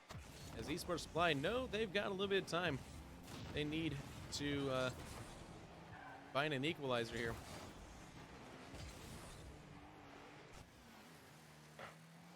Silk now. Had a bit of a quiet game so far, but that doesn't mean they haven't had any impact whatsoever. Just haven't necessarily been the one always on the ball for their team here. As EMC tries dropping in, and just as I say that, Silk said, oh, I had a quiet game? No. I'm telling you what you're quiet about. You should be quiet right now and talk about how you can donate to the live stream, guys. Make sure check it out. Links in the chat right now.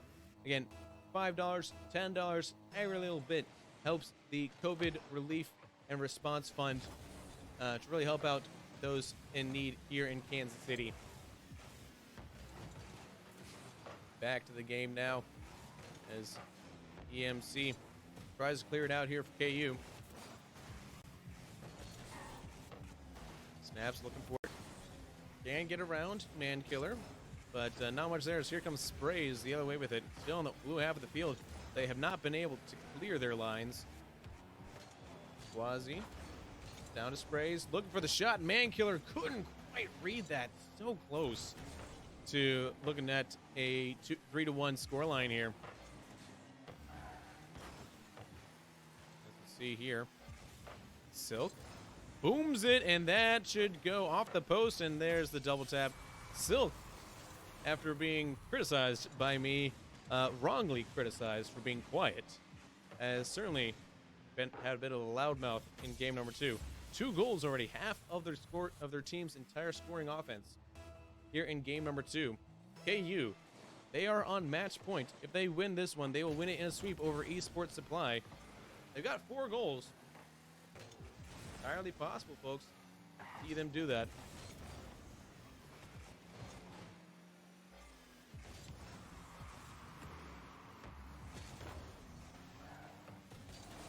So we'll see here now. The final minute, EMC gets on the scoreboard as well. It says this is a scoring fiesta now. I need to make sure my name is recognized too, with a little double tap off the post there. Seems to be the KU special now in this game, as we've seen it at least twice here already.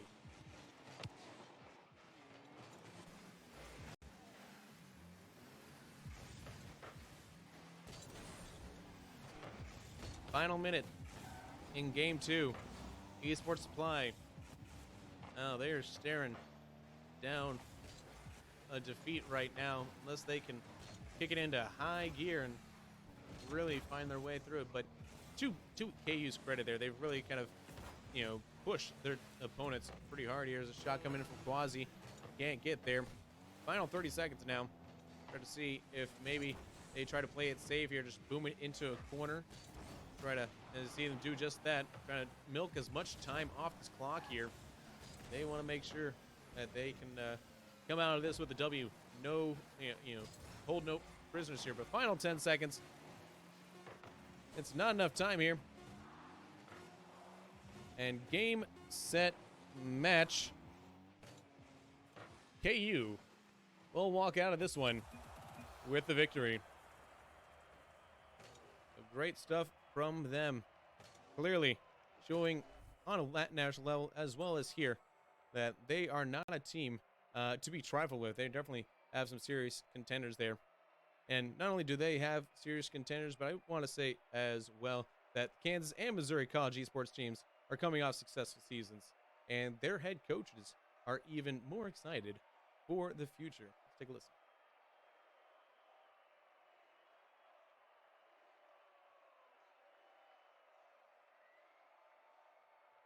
Yeah. So NACE, I mean, it stands for the National Association of Collegiate Esports.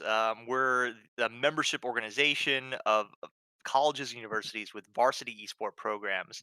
So these are competitive gaming teams and a lot of different esports. You know, League of Legends, Rocket League, Fortnite, FIFA, Madden. You name the game, and probably one of our schools is fielding a team there. So these are students that are recruited to come to the institution, represent the institution. Most of them are given scholarships. All of them have dedicated spaces on campus to practice, compete from.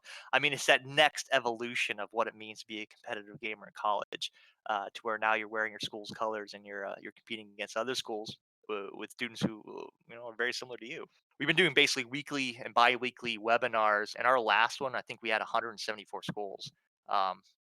On the call. So basically the same size as our current membership, all on one webinar to figure out how to start their own esport programs. It's growing at a fantastic rate. And it's making anything that we're familiar with. If we have a traditional athletics background and we talk about growth of like lacrosse Mm-hmm. or flag football or anything like that, I mean, it just totally redefines what real growth looks like.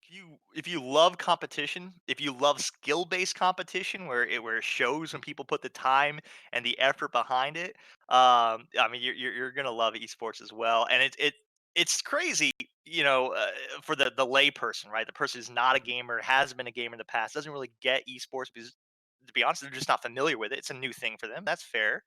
Um, but it's crazy to see the amount of crossover between what I would call traditional athletics and gaming. So, over the sports memorabilia that the KC charity stream is providing is absolutely fantastic. I got to ask actually if I'm allowed to bid on any of this stuff or not. I'm not too sure how that works in the rules because I'm part of the coalition. That might be a question for the board. I might ping them on and see what they think, because otherwise you'll be seeing Michael Brooks in there trying to snag some of that.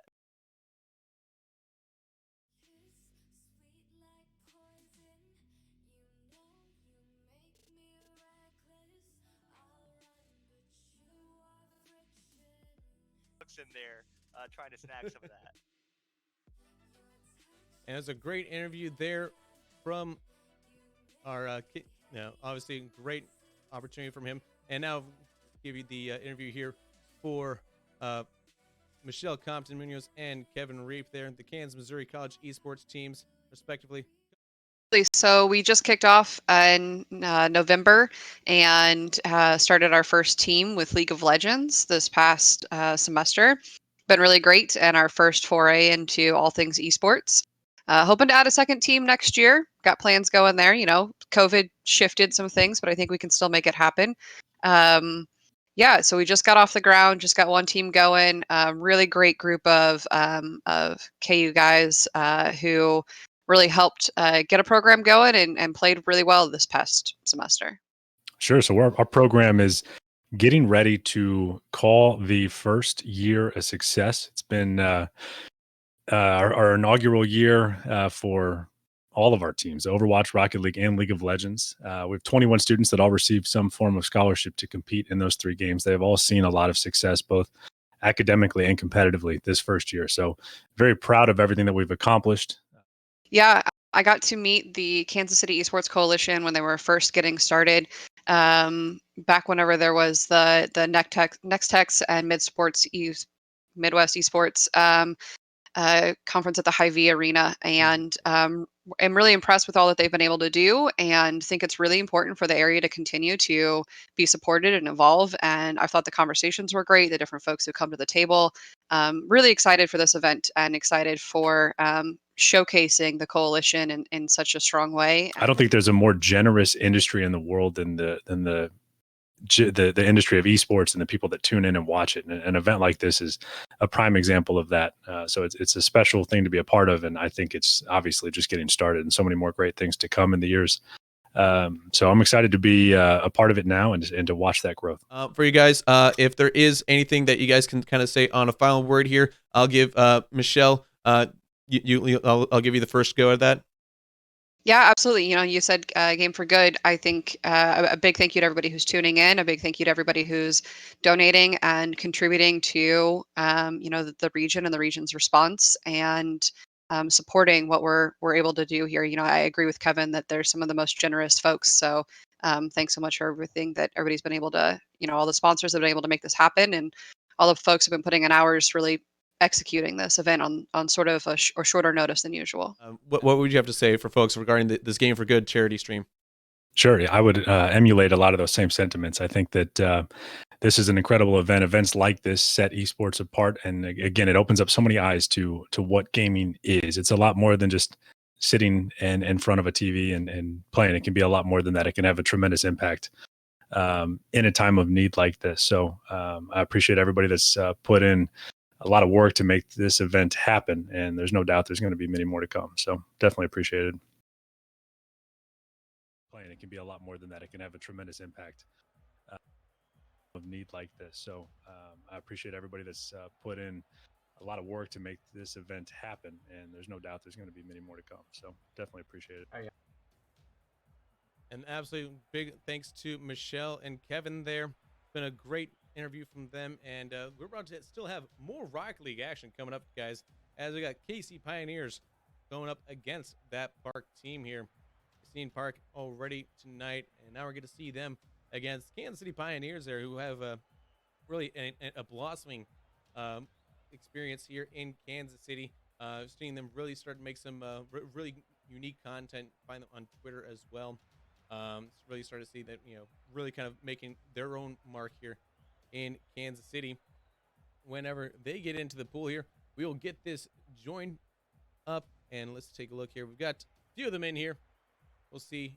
That looks to be Pioneers here.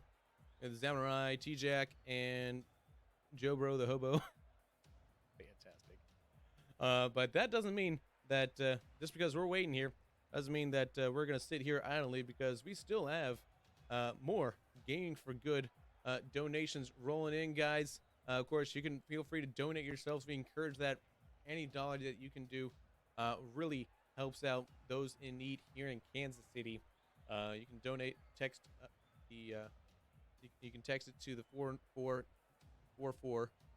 I think it's coderelief.gg there, or KC Relief GG to 41444 there, or also check out the links in the chat as well, down in the descriptions. You know where they're all at, guys. Once we get everybody in, we'll get this match started.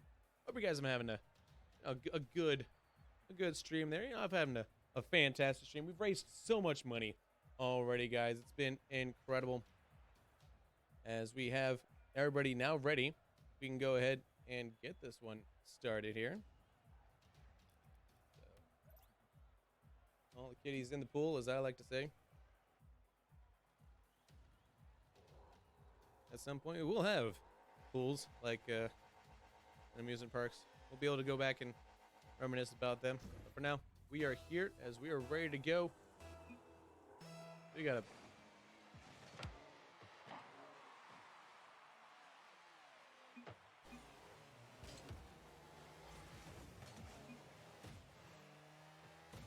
as looks like we got some bots decided to join the match there. That will sometimes happen from time to time. That is a technical issue there. So that was me. I am the technical issue.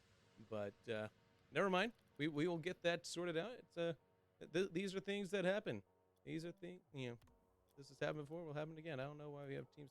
Okay, so we'll get rid of that. There we go. So we are ready to go once again here.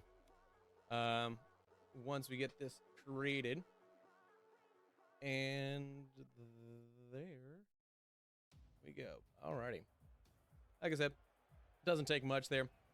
Just like it doesn't take much to donate. Like I said, $5, $10, $20. Every little bit helps out families in need here in Kansas City for the COVID-19 Relief and Recovery Fund. Donate here. Check out the auction as well. like I said, some great items up for bid in that silent auction. It ends tonight at 11 p.m. Central Time. So you want to get those in right now if you can. Before it's over. We are ready to go. Once everybody joins in. Samurai the GOAT there. Everyone seems to be very excited for Samurai to show what they can do.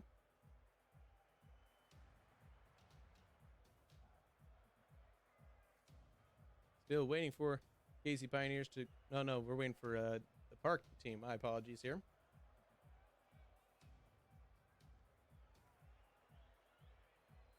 Drew Energy checking in the chat as well.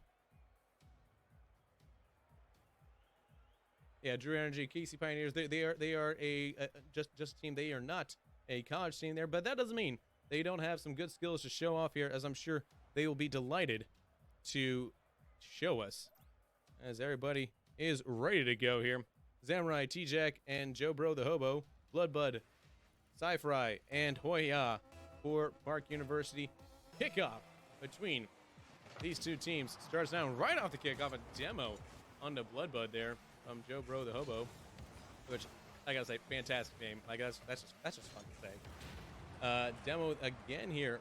So Joe Bro the Hobo, very demo heavy here. Seems to be right off the park, kind of taking a page off my book here, where if you feel like your team, your opponents might be overpowering you here, well, they can't overpower you if you've demoed them, and that's one of the unique mechanics that I love about Rocket League here.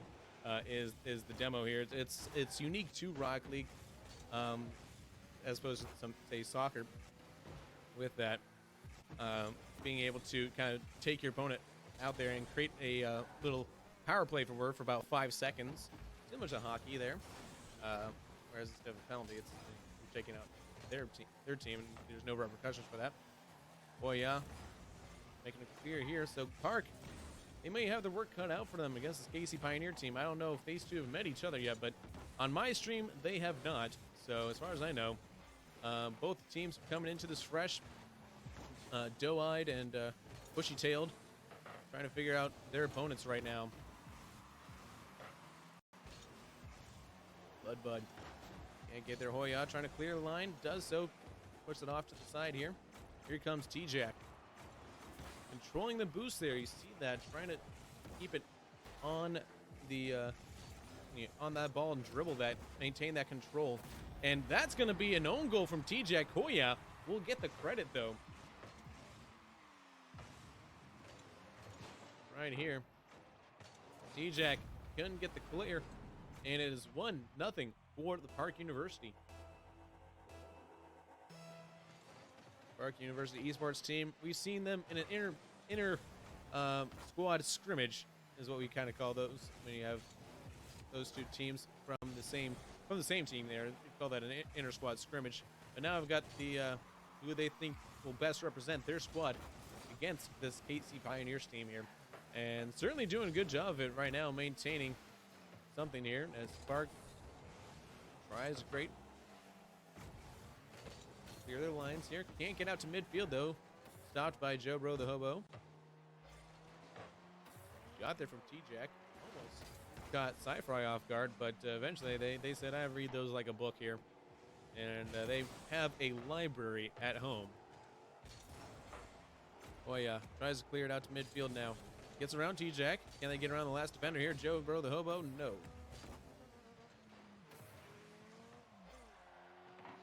Samurai with a booming clear.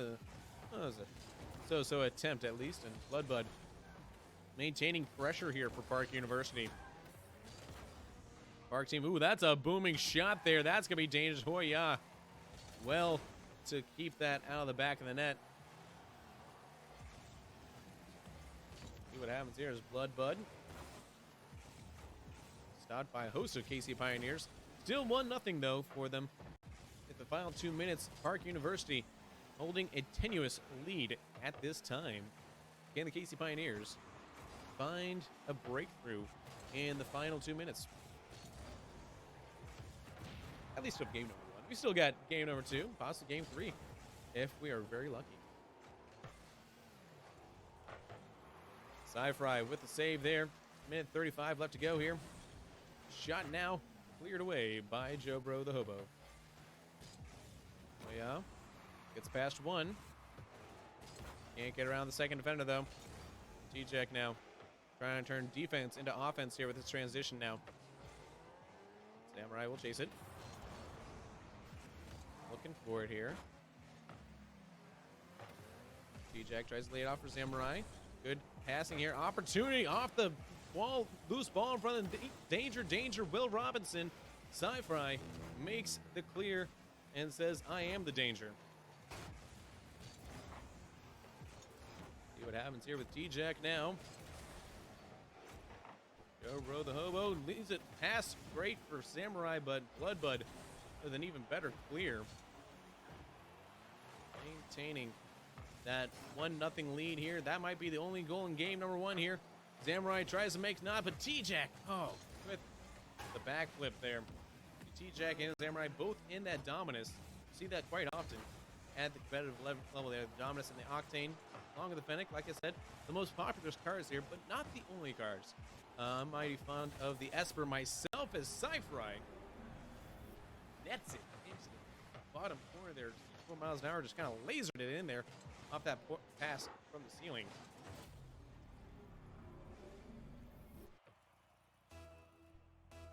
Park really utilized that 3-dimensional space there from that ceiling shot, making that opportunity to double the lead here. And with 10 seconds left to go, that might be all she wrote in game number 1. But and Bloodbud will say, nope, I'm also going to get on the scoring, 1 goal for me, please. And I think that is a goal for every single one. That's what I thought. Yeah, every single one of Park's team members have had a goal here in game number 1. So it's firing on all cylinders right now. The final 3 seconds here. It will go in favor of Park University. Just like this live stream here is going to favor, more donations, guys, as looks like we'll be ready to go here.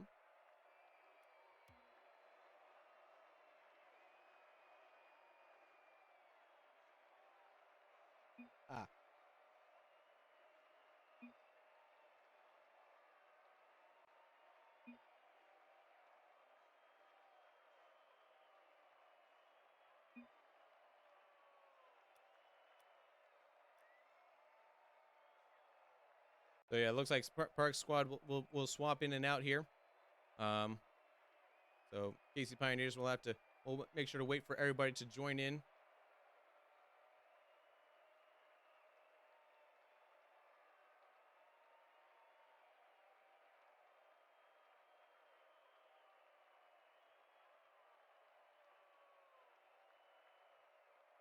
So once we get everybody in here, we'll get ready to go. Everyone should be able to join. Make sure that we just have enough people. Don't join your respective side there, as I always like to say, before everybody's in the pool. But it looks like you got 7 folks here, so that is 3 competitors for one team, 3 competitors for another team, plus me. So it looks like we got enough people in here. So we should be safe from that here. Bluefy, Tunafish, Chris, and Watermelon coming in now for Park. AC Pioneers. They are sticking with their squad of Samurai, Joe Bro the Hobo, and T-Jack. As game number 2 kicking off here, Ken Park maintain the sweep here as we wind down this hour of Rocket League action for the Gaming for Good charity stream here. I don't know. It's a good question. We're going to find out. It's going to take 1 game or 2 games to decide the winner here. I don't write the script, guys. I'm just here to tell you what's happening and how it happens. As a shot will come in, and Joe Bro the Hobo, welcome to the score sheet there. After being an aggressive force of nature in game number 1 here, they find the back of the net off this drop down from the backboard there. And Park University down a whole 1-0 for the KC Pioneers.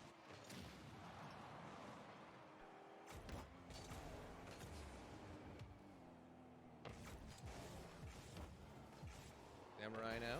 Looking for it. Can't get around Floofy, though. So now Casey Pioneers, they saw one half of Park, but Floofy says this is the other half of Park here.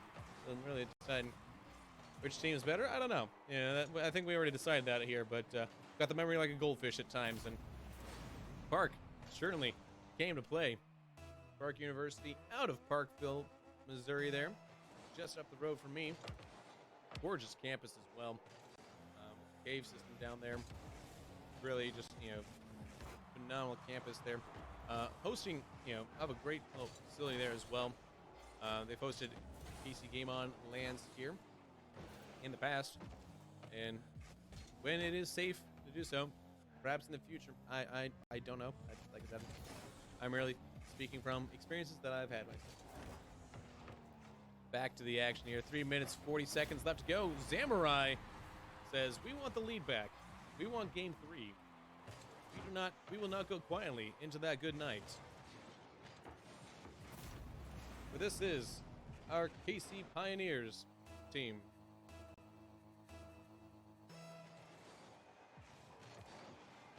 He may have been misquoting Independence Day. I don't know, but that's just the kind of vibe I was getting from that shot. Back to the action. Samurai lays it off for Joe Bro, but Joe Bro can't get there. And it's going to be cleared out here. Joe Bro trying to maintain possession for KC Pioneers here. Luffy looking for the shot. Saved away by T-Jack. T-Jack able to get it out to midfield here. Well, there's going to be a battle for possession possibly, but Samurai wins it cleanly here. Bounce back the other way. Rocket League, very end-to-end kind of game here.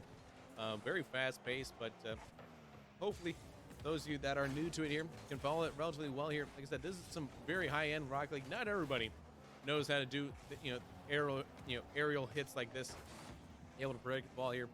I know when I was just starting out on it here, I was just fortunate enough just to be able to hit the ball myself. So it is a game I think that takes a couple hours to certainly get to learn, but once you learn it here, some people can really pick up on it really fast, and there are people that can play it not only with a controller like I do, like I play with an Xbox One controller myself, some for the PlayStation 4 controller, and some even some professionals play with a mouse and keyboard, which I don't know how, but they do. Which is kind of crazy to think that there are players that good at the game on mouse and keyboard. But there are. And some of those players, I don't know if any of these players here tonight have play on mouse and keyboard here, if they're all controller based, but Tunafish Chris just got an equalizer here for Park University. Is questionable hit there. Try to clear it out, and Tunafish Chris with the dunk.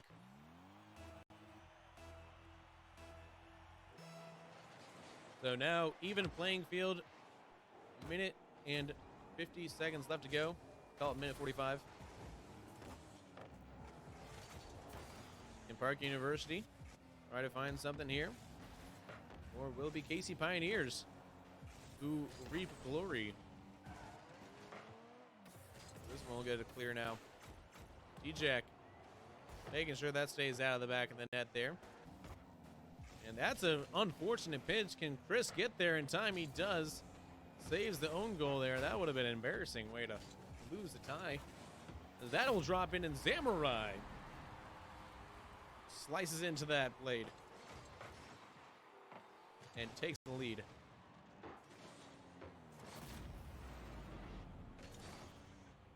Hit that like he was Zami Zosa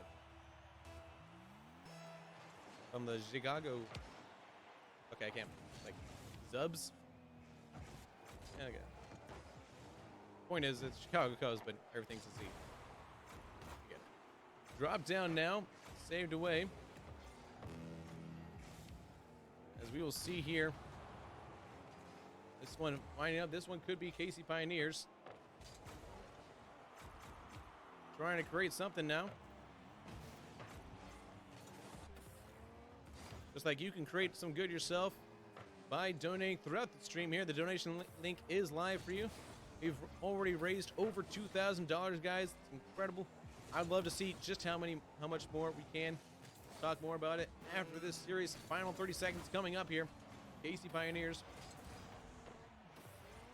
looking to gain this one. We still got this game to finish out here. Can KC Pioneers even up the squad? Final few seconds.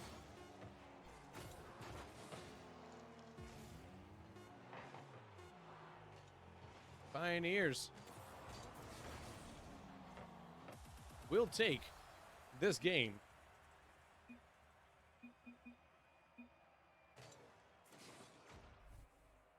So the Pioneers take the game there.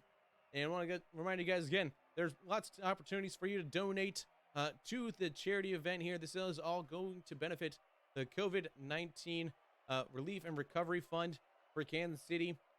All this stays in the community here for you guys. Really a great cause, benefit to there.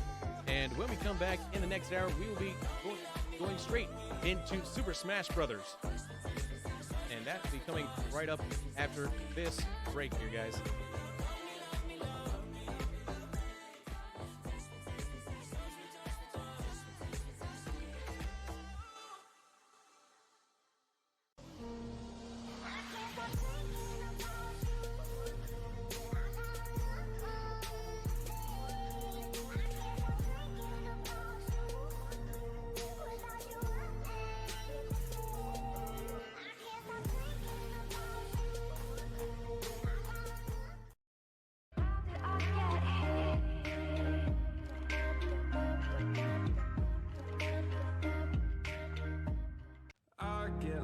Inside my thoughts, and when I start to think, oh, the how close it starts to end up. I mean, we really have done, I think, important work already to keep our distance, to make sure that we're flattening the curve, that we're keeping the community safe.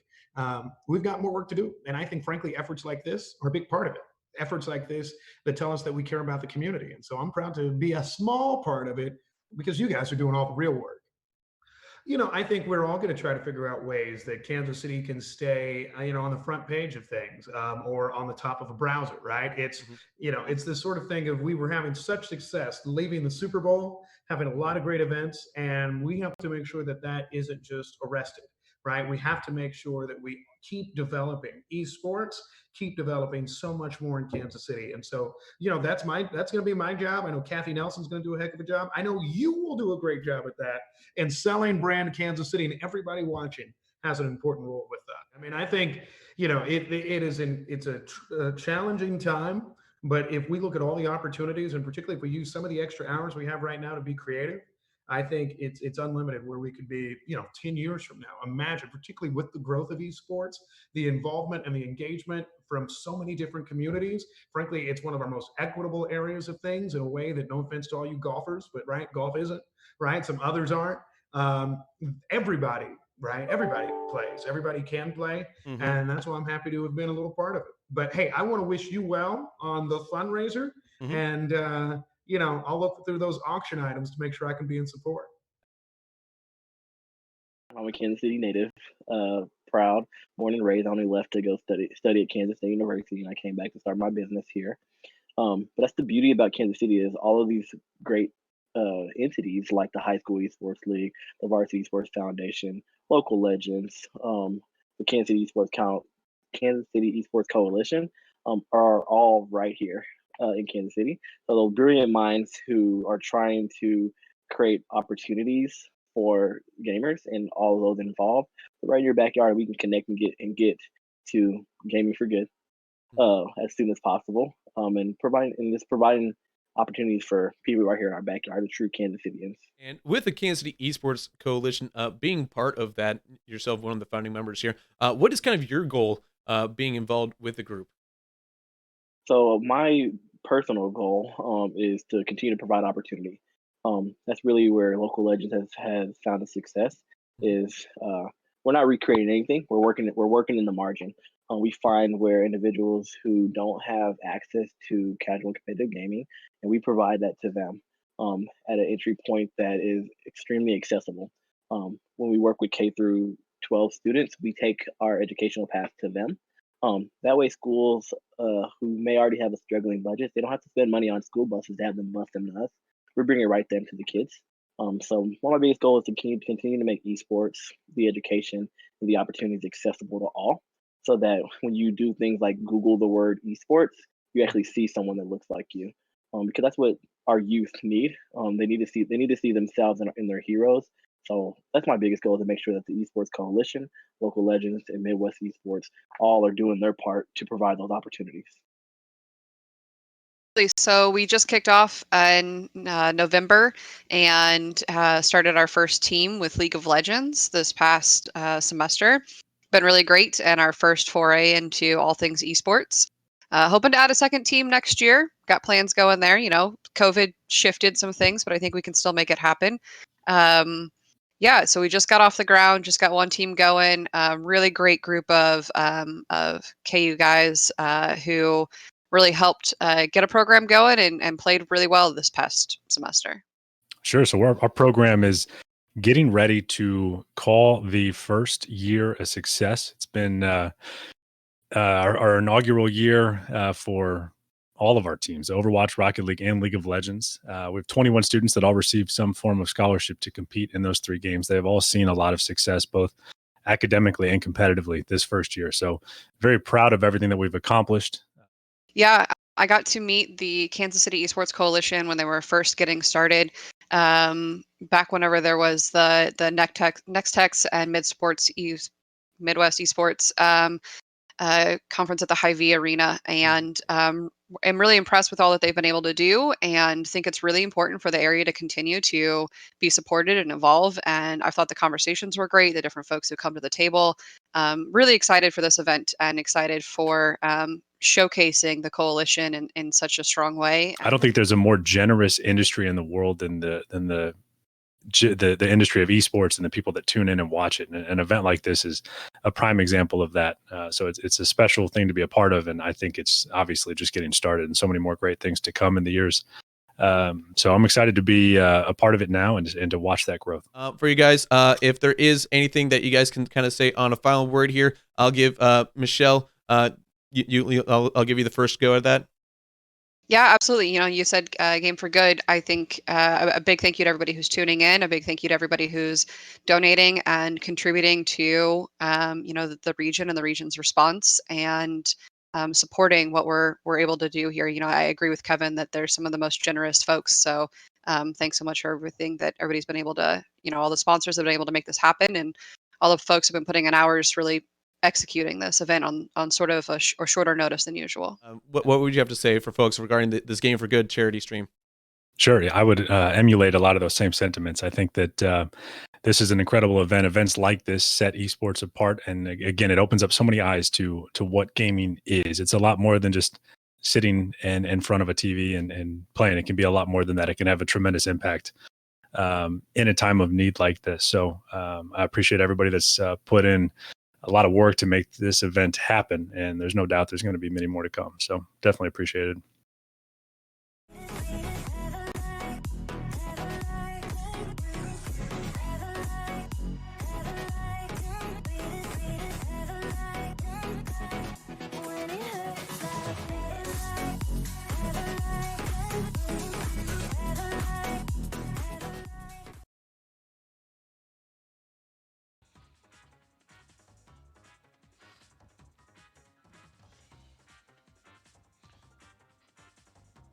All right, I think we're live.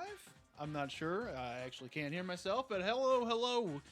Hope you guys are all doing great out here in Kansas City. We are playing some Smash Brothers here on the Esports KC.org Twitch page. Out here, Gaming for Good, and we're just gonna jump right into the first match. I have got some Nick, Smash players here on the local scene, so we're just gonna. You're streaming start up a small something. tournament here. I and don't you guys different are than gonna what I'm seeing in Discord. do whatever you do. So here we go. So we're gonna start the first one and get these guys going. We're doing a best of one single elimination tournament because that's, I believe, is all we're going to have time for. So here we go. Starting off, we have an Incineroar mirror match. Now, Incineroar is a character that most of the player base would consider low tier, but he's a pretty flashy character. So, of course, they're going to start with taunts. It's classic Smash fashion.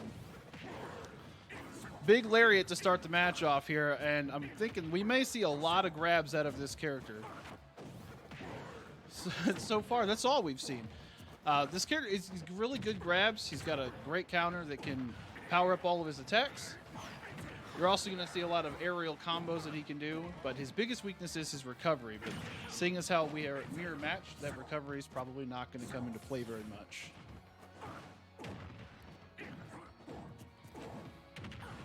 At this point, just playing neutral, trying to get some damage on each other. Going for that risky upbeat right in the middle of the stage. Going to get grabbed for that. Pogo underneath. Gets the forward smash and the taunt. Ooh, that didn't quite connect, and it left him open, but he whiffs his lariat. Up smash takes the first stock, though. Pogo in the lead with 100% on him, though. He probably won't last much longer. It won't take much here for Ascend to even this game up. Big hit on the slam. Forward air knocks him off the stage. So he's a very, very exploitable recovery. He's not easy to get back to the stage as Incineroar. He's back, so definitely going to not take the stock. Good DI from Pogo. Managed to keep that alive. Up to 160%. And Incineroar is a heavier character, so he's going to live a while, but not through that. Pogo did only manage to get 12% on Ascend there, so not a huge lead. Landing on the Nair and the dash attack. Starting to rack up the damage. Now they're back to even, about 50%. Ooh, he's definitely going to get punished for that. Big, big clothesline. Ooh, he flubs it, misses that. You do have to input another command after that command grab to actually hit the opponent, either straight up or straight behind you. If you miss that command, you just kind of bump into each other. But Pogo showing you how it's done, not missing at all. Ooh, the spot dodges from both players, keeping themselves safe. Oh, and he got him with a down smash. Pogo again in the lead, but also, again, up to 100%. That's a nice back air to get him off stage. Down air, but doesn't convert into anything. Oh, going for the double command grab, just bouncing off of each other. Didn't. Oh, he missed it again. 2 in a row. At this point, he's doing it on purpose. Ascend's got to do something differently to avoid those.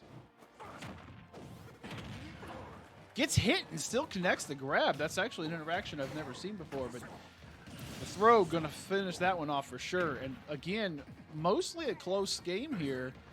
Ascend with the percent on him that is Pogo in the lead, but only a few hits in. Incineroar, not a light hitting character. We've yet to see a counter from either one of them, but you can't actually counter the grabs.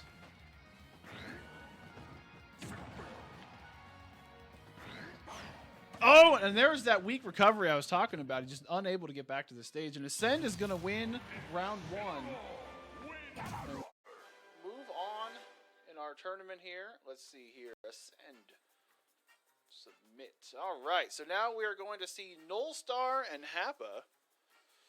Let me get these guys in the arena. So the way that a Smash Online arena works, you can only have a set number of people in here, and due just to internet and lag, something you want to avoid in a fighting game, we are going to have these players jump out of the arena and have the 2 new players jump in. So just a moment here. Get them all set up.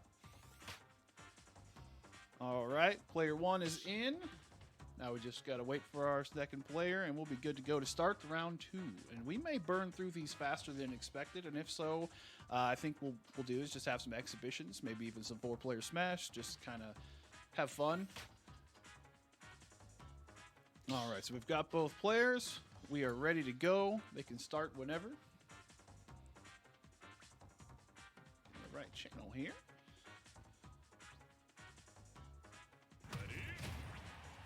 Oh, I need to do that. Okay. Just a second here. Got to move myself out of the way. There we go. All right. Game 2, Happa on Hero, Nullstar on Ridley. Two characters that would otherwise never meet. Smash Brothers is a great game like that. You get to see characters from all of Nintendo's franchises come together to beat the snot out of each other. Hero, of course, from the Dragon Quest series, a DLC character. Ridley finally making it in from the Metroid series. Been a fan favorite for a long time. Big down smash. Got Happa up to 94% already. Gets caught using his menu with that up air and just takes the stock early. Ridley is a very terrifying character. He is actually one of the lightest heavies in the game, but it can put down a lot of damage. I believe he has the most damaging attack in the entire game with his tail spike, but you do have to space it perfectly. Got that approaching up air, just able to stuff out the approach. Happa wanting to charge his fireball, but unable. Nullstar coming through with that command grab. Ooh, that recovery straight to the ledge, a little scary. Missed the ledge there, and it's definitely going to lose his stock.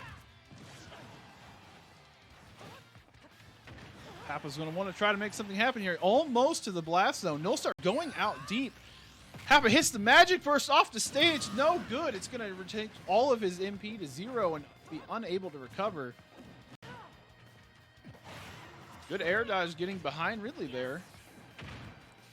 Ooh, he goes for the tail spike, unable to connect. That's a big hit. It's going for the drag down with Ridley. If you get caught with that command grab off the stage, both players just go straight down to the blast zone. Now, of course, with the stock lead, Nullstar would end the game. Ooh, going for the tail spike again. Happa is not out of this game yet. Hero is a character with a very unique mechanic in that he can actually critical with his smash attacks, but it doesn't matter because he goes flying off the top of the blast zone. And we have a very, very quick game 2. Nullstar taking that one. So we're going to go ahead and head back to the lobby and grab our next group of players. These are going much faster than expected. Next, we're going to see Paperboy come back fighting Ascend. Let me get these in here.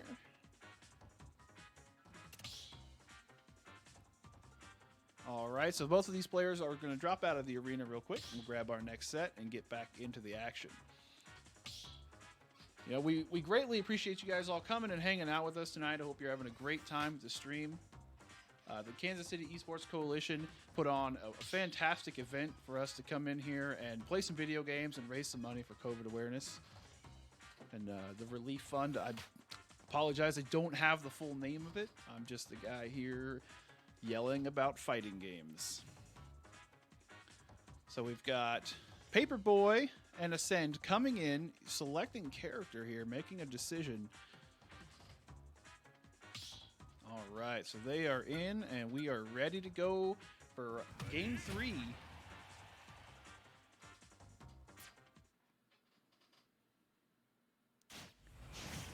All right, we're going to have Ike versus Donkey Kong, the big man himself. Let's see if we can't make something happen. We've got the Kansas City special here. Paperboy being one of the better players in the local Kansas City tournament scene, which all of these players participate in. If you guys are Smash players in the Kansas City area, make sure to search them out and then check the links in the chat there. Go out to some events once everything is cleared up and we can do those again. So far, though, Ascend making short work of Paperboy here on the Donkey Kong. The back air straight off the side of the stage with only 25% on him. Not a great start for Donkey Kong. But now we're going to see those up throws into up airs. It's a very solid Donkey Kong combo.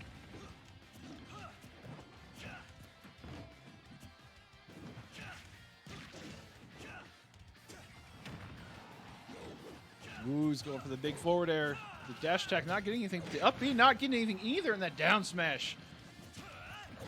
Got to be very careful running into Donkey Kong's shield like that. Against a big guy like DK, you are definitely in kill range at 100%. Something you want to avoid, those big hands. Ooh, he spikes him onto the stage, bounces him up almost to the top. Ooh, he's got that charge. That punch is ready to go. Sen does not want to catch himself on the wrong end of that fist. So far, doing a great job staying alive. There's the headbutt off the top. Paperboy's definitely in this. Still has that big charge ready to go.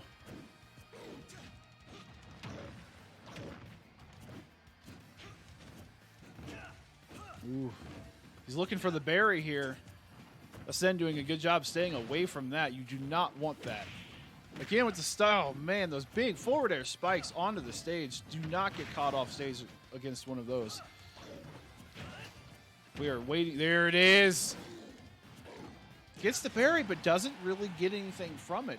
Is unable to really convert that to something. Donkey Kong, the character you have to be very careful with his grabs. He will walk you straight off the ledge if you are not careful. Ooh, right into the forward smash. Gets the clap. Now Paperboy, for the first time, is actually in the lead in this game.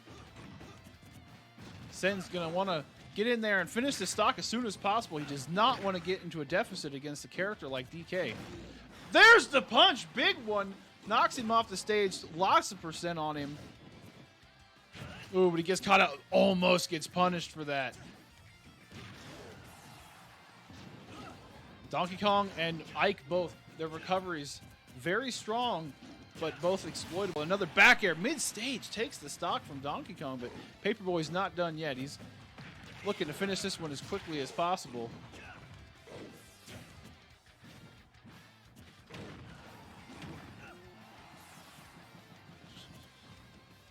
Okay.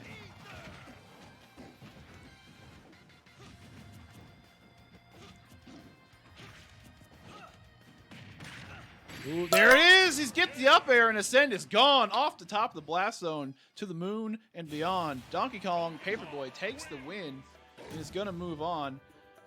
And it looks like we've got an interview lined up for you guys. Nick the Nerd from KC Game On, and we're going to send you right over to that here momentarily. I hope. All right, let's get this next.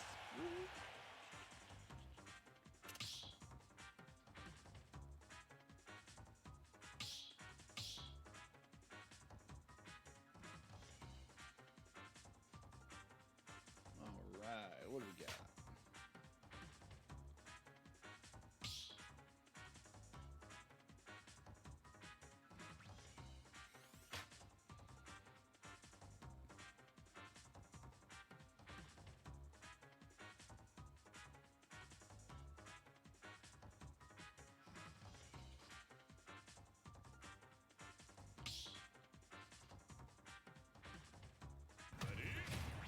Oh.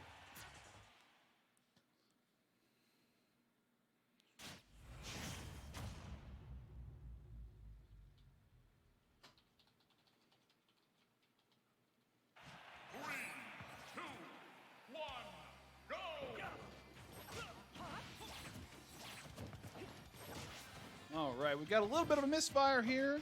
Hopefully we'll get these guys well, maybe not. We may just go ahead and jump right into it. Nope, we're going to go ahead and restart that one. In the world of Smash, this is something that happens fairly often. You know, we just weren't quite ready for that match to start. So we're going to drop out, just restart immediately, and get going. It's not a Smash tournament until somebody has to restart.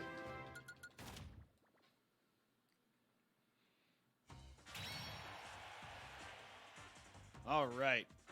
I think we're good to go now. Everything should be in order. We've got Sella versus Nullstar coming back from round one.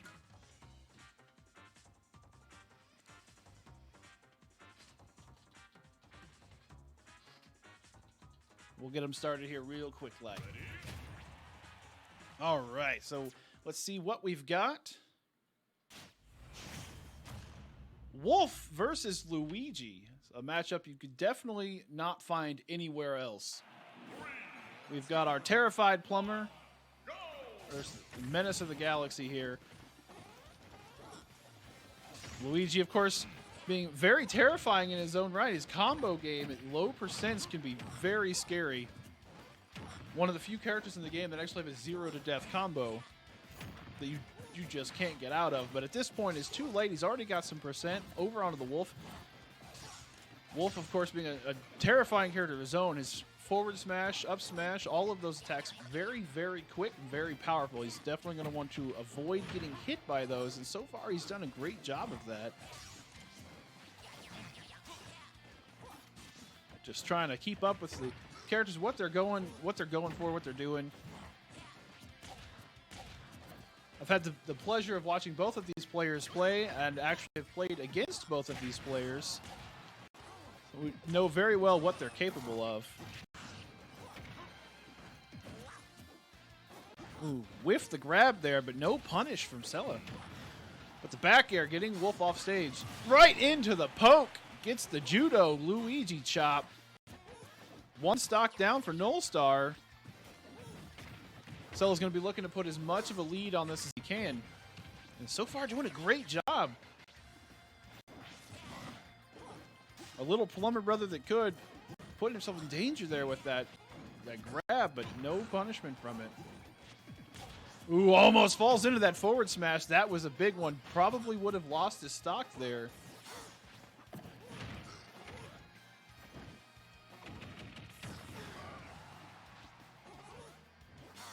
All right.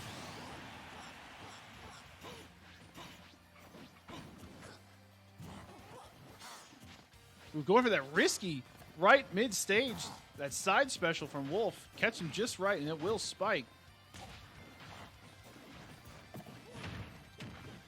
Ooh, going for the combo, but he falls out of it.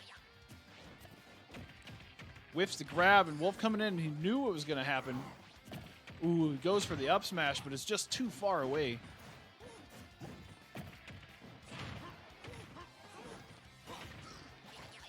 These guys just brawling in the middle of the stage here. Ooh. He's going for those panic forward smashes. He's got to get something. There he goes. Dash attack. Takes the stock off the top. Still in this game.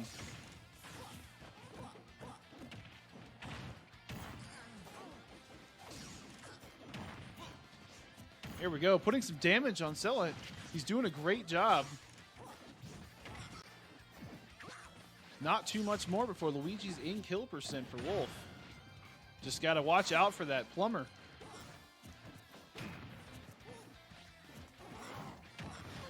Ooh, the big back air sends him off stage. He's in danger, but he does make it back to the ledge. Goes for the drop down ledge guard. The back throw not enough to finish it off. He's going to want to get off this ledge. Does not want to get trapped here. Goes for the risky guard. Oh, no. This could be it. Nope. Not enough. Nullstar does hang on. It's looking quite dire now for Wolf. Gets caught in the tornado. That'll definitely be it. Sella takes that game and is going to move on. All right. Now, I believe we do have an interview lined up here, I hope. So we will delay the next game just a little bit until we can make sure. Let's see. Get these things rolling where they need to go. I mean, we really have done, I think, important work already to keep our distance, to make sure that we were flattening the curve, that we're keeping the community safe. We've got more work to do. And I think, frankly, efforts like this are a big part of it. Efforts like this that tell us that we care about the community. And so I'm proud to be a small part of it because you guys are doing all the real work.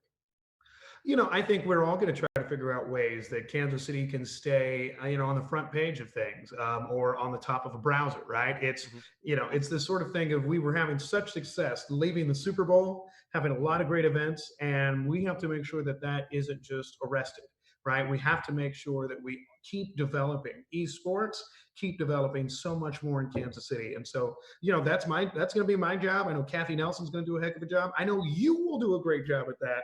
And selling brand Kansas City, and everybody watching has an important role with that. I mean, I think, it's a challenging time, but if we look at all the opportunities, and particularly if we use some of the extra hours we have right now to be creative, I think it's unlimited where we could be, 10 years from now. Imagine, particularly with the growth of esports, the involvement and the engagement from so many different communities. Frankly, it's one of our most equitable areas of things in a way that, no offense to all you golfers, but right, golf isn't, right? Some others aren't. Everybody right? Everybody plays, everybody can play. And that's why I'm happy to have been a little part of it. But hey, I want to wish you well on the fundraiser. And, I'll look through those auction items to make sure I can be in support. Okay, so Casey Game On is an all voluntary or all volunteer staff, and essentially we just set up events so that we can get people together. Here in the last few years, we've got about 300 people every couple of months, and we run. We have spaces for PC gamers. We have spaces for console. We typically try to run different console tournaments, including Smash Brothers, which we're seeing going on right now. And when we have board gaming, card games, you name it, any kind of gaming is welcome at our event. This new initiative here, the Kansas City Esports Coalition, how did you end up getting involved with that? So, kind of a funny story on that was in last August, I was on sabbatical for work, which basically means I had a month off to do some stuff, whatever I wanted. And what I did is I spent it on esports. I started looking into further networking and who can I talk to, who is in Kansas City that's working on esports. And one of the people I ran into or I met through that was Marvin from Populous. And so Marvin and I met up and we spoke for a couple of hours one day, kind of the future of gaming in Kansas City and what the present day looks like. And, we know that they're helping, to build out and the Philly new esports stadium there. And so, I just kind of went to them and was like, what can we do here in Kansas City to work together to build something that's awesome for Kansas City? Now back to the charity stream, of course. One thing we do want to mention to everybody here that's involved, that you do have a chance to make an impact here with the auction there. Nick, you want to tell a little bit more about that? Yeah, so if you haven't already checked it out, make sure you check the links either on the bottom of the screen or in the description of the stream itself. We've got an incredible amount of different sports and gaming memorabilia, some pop culture memorabilia in there. And it's it blew me away when I got to look at it. The Bo Jackson thing, the Tecmo Bowl. That was my childhood, is playing Tecmo Bowl and using Bo Jackson to run over everybody. True icon of Kansas City, right? Even though he's wearing a Raiders jersey, I still think of it as, I still remember Bo Jackson running up the wall and catching it. So I love it.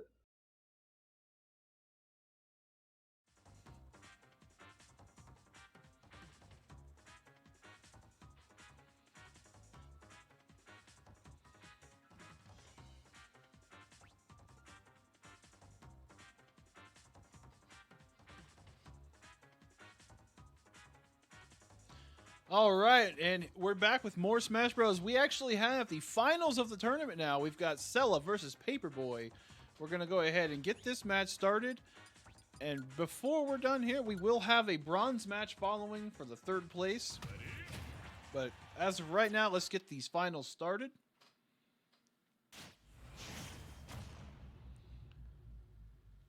So for the finals, we are going to go ahead and do a best of 3.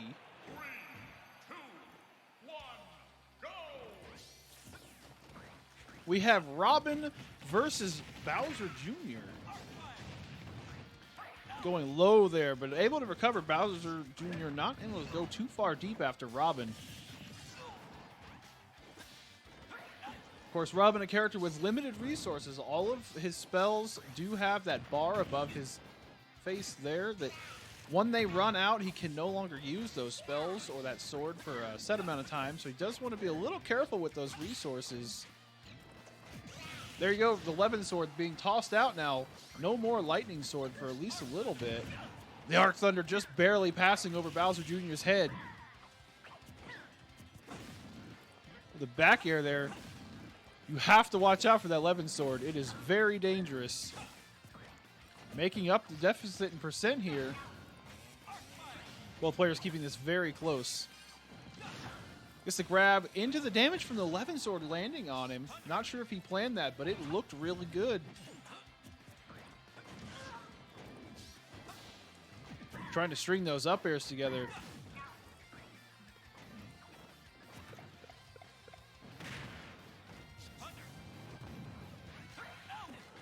Bowser Jr. throwing out the little Mecha Koopas, trying to keep Sella away, but Sella is still able to finish the stock, but coming out with a big fair, knocking him over off the stage. Definitely wants to be careful here. Doesn't take much, and a down smash evens up the game. 2 stocks to 2 stocks.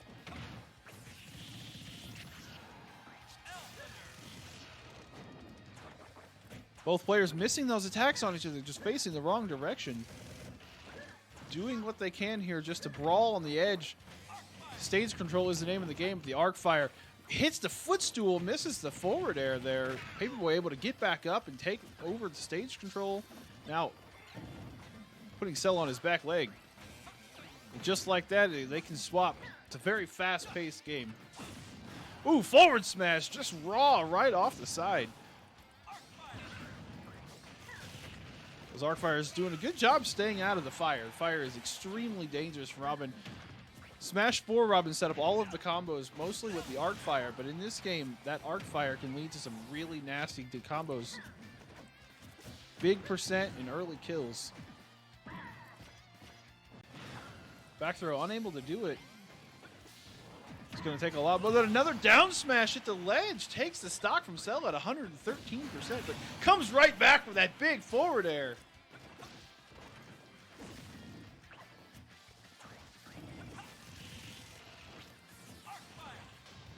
Keeping it very interesting and very close. Cannonball going right through that fire, though. He's going to want to watch out for that.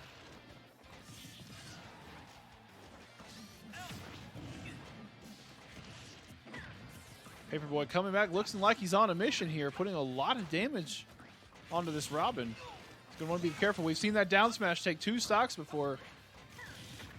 He's going to want to avoid those cannonballs for sure. Ooh. Ooh, went for it there, but unable to connect. Robin hitting first. Goes for the spike, but unable to get to it. Wanting to keep Bowser Jr. at bay. Rapid jab, not going to kill at this percent.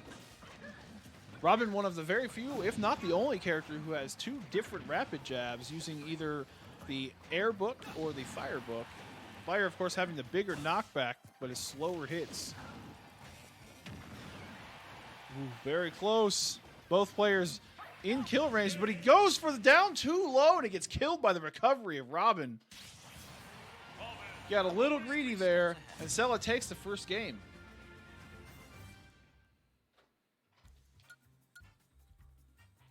So we're going to go ahead and get into the second match of finals here. We are ready when they are. All right, we are jumping right in. All right, this time we have a Fox versus a Joker. Joker, one of those characters with a lot of notoriety. One of, if not the best player in the world, using Joker to take multiple tournaments in a row. Anyone who plays Smash Brothers knows Joker and is deathly afraid of the Arsene. When he comes out, the character changes completely. And of course, Fox has been a staple since the beginning of Smash Brothers. Very fast, very powerful character, but not very heavy and is very easy to KO.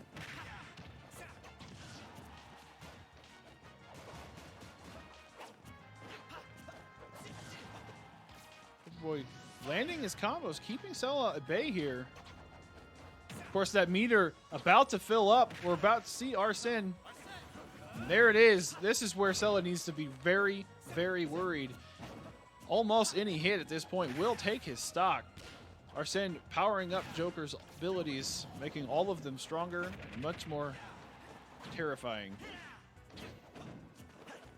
So far doing a fantastic job avoiding him, though. Runs the meter out completely.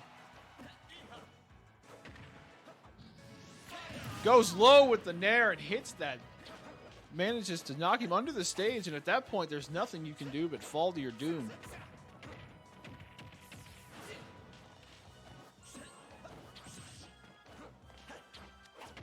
With this forward smash, but Cella avoiding it really well.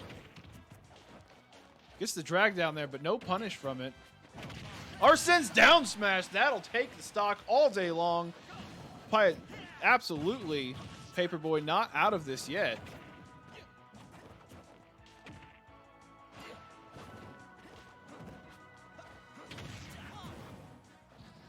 Ooh, the recovery mid-stage doesn't lead him to anything. Gets the grab, the up air, and he's going for those, wanting to drag him down and combo him out of those.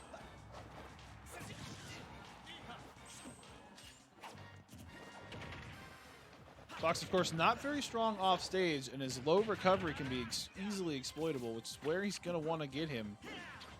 But on stage, he is an absolute menace. The meter filling slowly is almost to another Arsene. Doesn't need him. The forward smash killing Fox. Such a light character without Arsene, which means he will have it on deck here. Fox needs to end this stock immediately or risk getting killed by this Arsene.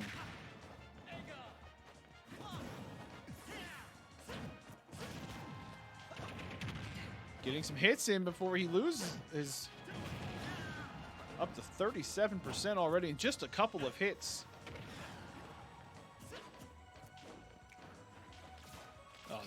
Now, Joker at 160% is not something you see very often. The character is also fairly light and easy to KO, so just about anything Fox hits him with at this point is going to take the stock.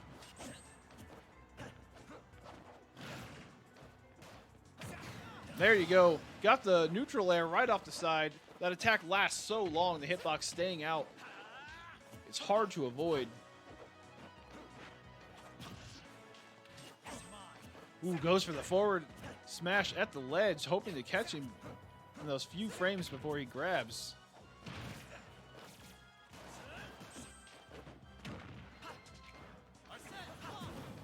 So trying to bring it back and even up, but it doesn't matter. It's such a low percent, 77%. The down smash with Arsene takes it. Impressive. An absolute menace. And now we've got a game 3.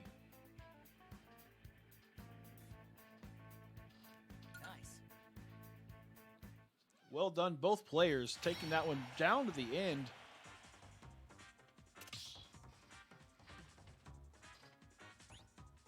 All right, let's see what we've got. Final match of the tournament. This game right here determines which player walks away as the winner. And we've got Bayonetta and Wario on deck.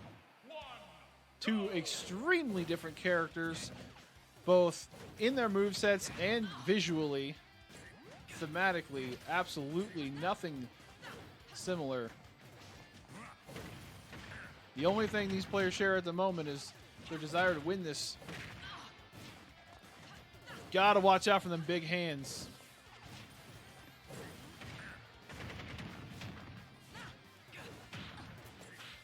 There you go, that up air, that clap. Goes for the forward tilt, I believe. Doesn't land it. You can see how big that hand really is. Tell Bayonetta does not want anything to do with that. Speaking of big hands, Bayonetta's forward smash coming out. Huge fist. Do not want to get caught by that. Of course, very mobile character. The character easily can recover from just about anywhere except the blast zone, so he's going to want to get him off forward smashes. Of course, Wario has one mechanic that no one else shares in his waft, and if that thing comes online, you have to be absolutely terrified to get anywhere near him. And it looks like we see the glow now.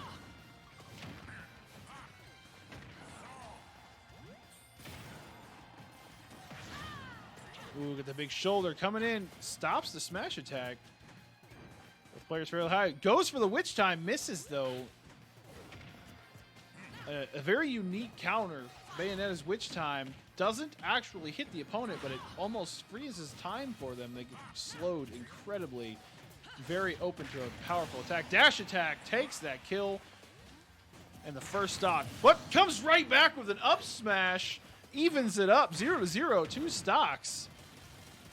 He is not messing around with this man. Now you can see Wario glowing here. Waft is on board. This means Paperboy is already in kill percent. Wario lands this waft, and he is toast. And not the good kind of toast, let me tell you.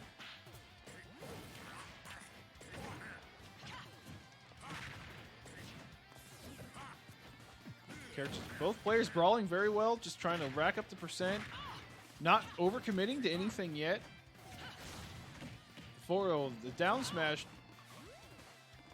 is able to roll out of it, and again stops the forward smash. Cella's going to be looking to take this stock here, saving the waft for the final stock. Something you see a lot of Wario players doing. That dash attack doing so much work. Ooh, the motorcycle getting stuffed. Doesn't matter. Gets him with a down air. Drops the heel on that man. But Waft is still on board, so there is absolutely no safety for Paperboy here. He's going to want to avoid everything that Cella does. Down there, knocking way out there, but still able to return. Like I said, Bayonetta is a character that you don't kill by gimping a recovery. You have to get there to the blast zone.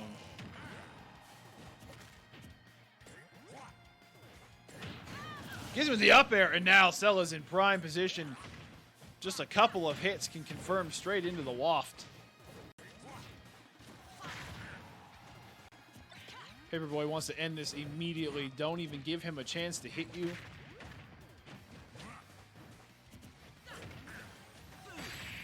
Oh, gets him with the forward smash and takes him out. Unable to use the waft. He dies with a stomach full of gas. That is unfortunate. Bayonetta will win. Paperboy is our champion for this tournament. Congratulations, Paperboy. Now, we do have one more game for you. We are going to be playing our bronze match. That is going to be for third place. We have Ascend and Nullstar coming in. But first, we have an interview with Jake that we're going to throw up.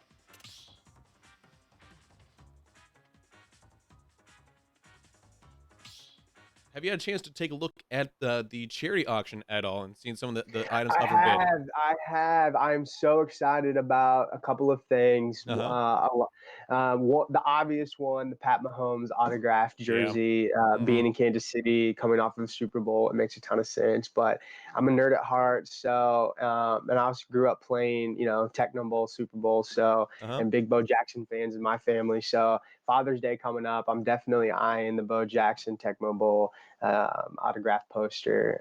Some of the Star Wars stuff I love as well. Yeah. I thought the Atari autographed the console game was really, really cool. I don't know where we got all of that stuff, but man, I'm so excited. And, looking and evaluating other charity streams, it's definitely something that has set us apart to be able to pull in these really cool auction items. And I hope that, the end result is, one, somebody gets to enjoy all the really cool stuff, but two, it really makes a huge impact in terms of the dollars that we've been able to raise to help get Kansas City put back together again, post-COVID. Really, when it comes to the Kansas City Esports Coalition, what is really your goal being involved with this group here, and really kind of like your role as well with the coalition?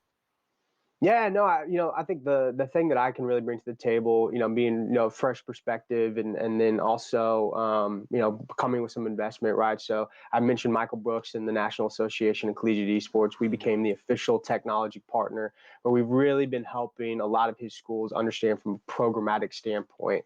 Park University is featured here tonight. I hired one of their student, one of their first esports student athletes to go through that program, and Cesar Duran, and he's been an absolute pleasure to work with, and he's been killing it for us. And so, for me, I want to take as much of the ecosystem as possible and continue to organize it and really build upon what we've built here. I think the goal for me and the vision for me personally would just be to take this group and continue to lead what a grassroots esport organization should look like. I think a lot of the other cities' approaches have been, top down, people with a lot of money come in to kind of buy up the space and just really self-serving in a lot of ways. And I just really want to keep the organic and the grassroots feeling that we have here. And I hope that my business can help as many of the coalition members as possible. I want to partner with as many of them as possible.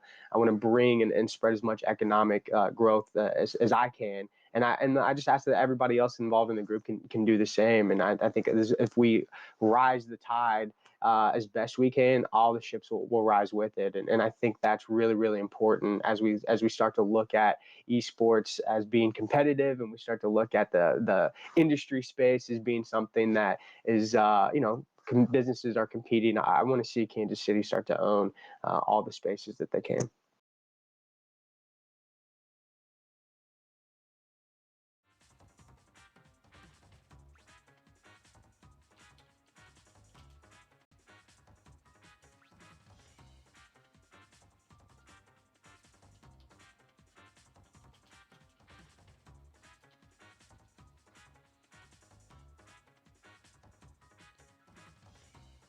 All right, we are coming back in now. We have got the bronze match. This will determine a third place for our tournament tonight. So we are going to get this going. We've got Null Star and Ascend back to battle it out.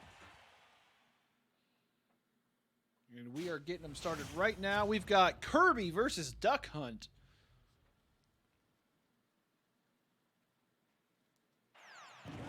Everyone knows who Kirby is, of course, the protagonist of the self-titled Kirby games. But Duck Hunt, also self-titled in a way. Not sure if his name is actually Duck Hunt. Maybe the only character in this game that was named after the title of the game rather than his own character name. But either way, he does borrow game characters and attacks from games like Hogan's Alley, like a gunman you just saw there. Definitely a character that wants to keep Kirby away from him. You're going to see the skeet shoot there. You're going to have the exploding can, the gunman, all of that just keeping Kirby away from him while he racks up damage.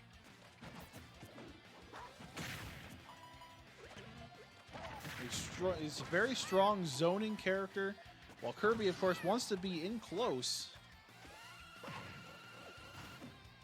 Kirby using his inhale there. Now that is something Ascend does not want to give him, as yet another ability to use. Goes in for the rapid jab, but Ascend able to get out of it. Those parries on the skeet, pretty impressive coming from Null Star. Hits the can back at Duck Hunt, putting damage on him with his own attack. That is not something he wants to happen. Going for the grab, the suplex back throw. These guys playing very careful neutral here, trying to avoid each other, putting out damage without taking much, but Null Star up to 127%. Ooh, very narrowly avoids the forward smash coming out of Duck Hunt there. Duck Hunt, his recovery is extremely exploitable. There's a weak point there, so if Kirby goes out there, which he absolutely can with his multiple jumps and his very strong recovery, but it doesn't matter. Ascend takes it with the up air, knocking Kirby straight to the moon. Both players taking the damage from the can, but not caring. Only 12% damage to the Kirby. Ooh. Cannot inhale the can. Takes damage. It just explodes in his face. Ascend doing a very good job keeping Kirby away from him here. He does not want to deal with that dash attack, but takes it right in the face anyway. 142%. He will not survive very many hits like that.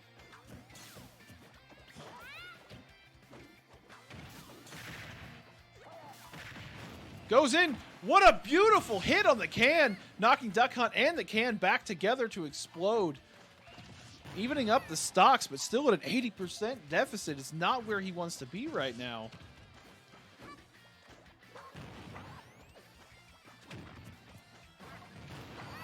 As a heavy character player myself, I've been on the wrong end of Duck Hunt way too many times. I tell you, it's extremely hard to get past all of these projectiles. But Kirby's small enough and fast enough. He is getting in close. He just needs to land a few more hits, but the can takes it right off the top. Ascend one stock away from clinching the third place bronze title in our tournament here today. Again, Null Star with the parries, though. The double parry into the punish, making it look easy.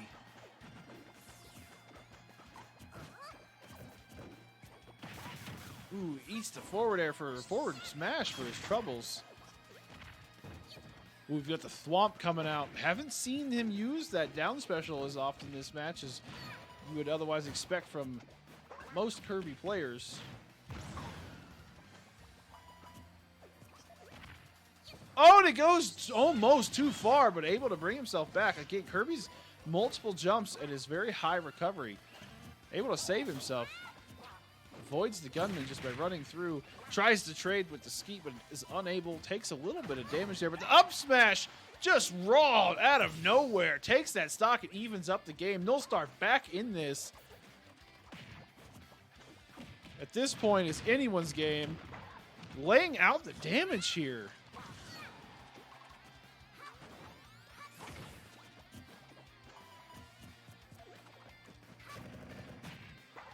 Playing against Duck Hunt is a lot like playing against Snake. You just always have to be aware of where that can is, much like Snake C4. You lose track of that thing, it will bite you, and it bites very hard.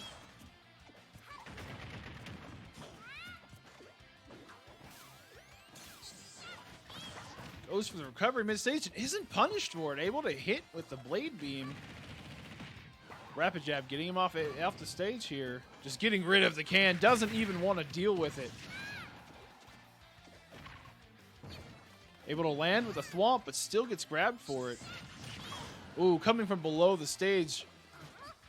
Hits to send both players over 100% now. No way to know which way this is going to go. Ascend trying to play very safe, throwing out as many projectiles as he can here. Kirby is able to inhale the cannon, actually heals himself with this. Something Ascend is going to want to watch out for. You do not want to give him more health. Rolling away from the can just in time. Dash attack right into a grab, not where he wants to be. Who goes for the down smash and the forward smash to follow. Neither one of them connecting. I think both players slightly afraid of the other at this point. Don't want to take that one hit that will end their tournament.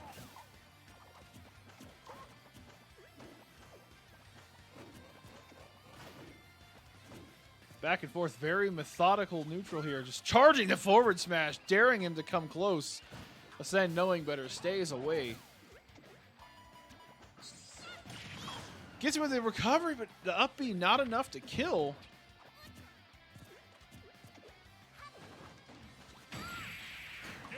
The backwards charge forward air, able to take Ascend, surprises him. The quick pivot and right into the big kick. Nullstar takes third place in our tournament today. Well done, Nullstar, and everyone for playing. We appreciate you guys coming out and hanging out with us tonight and supporting Kansas City. So I think at this point, I'm actually going to send you guys back over to JT, I believe. Let's make sure I know what I'm doing here.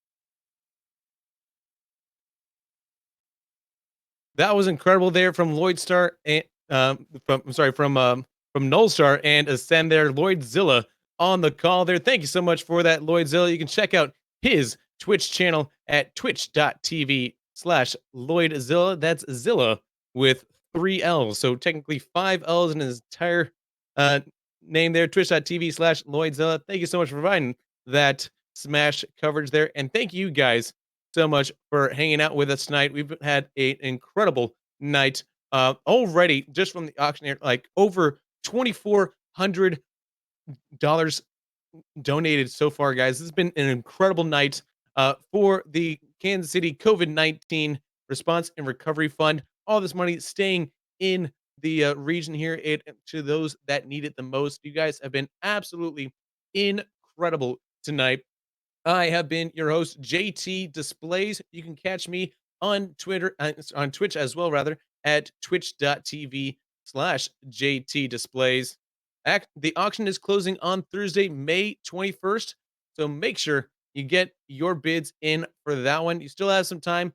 7 days, a week from now, that silent auction will close. So if you have not bidded on any of those items just yet, make sure, go ahead and do that. I mean, like you can see kind of scrolling through my screen right now. I'm looking at it right now. Like there are some spicy items up for bid here for sure. I am really thrilled about how this charity stream has gone on. And just because the charity stream is over, guys, that doesn't mean we still can't have fun. We can still you can still choose to donate at any time by texting Casey Relief GG to 41444. That is KCRELIEF GG to 41444. Or you can click the links there in the chat or in the description below there to donate as well. Just a little bit, $5, $10, 20, every little bit. It helps the community, guys. And that is what we are all about here. And wouldn't you agree, Roderick? Uh so with that being said, guys, thank you so much for hanging out with us tonight. I hope you've had a fantastic night hanging out with us. I know I've had a great night here. And I will see you guys on another time. And have a good night. Stay safe. Stay home. We can flatten this curve. And we'll be here for you, Kansas City. Stick with us here.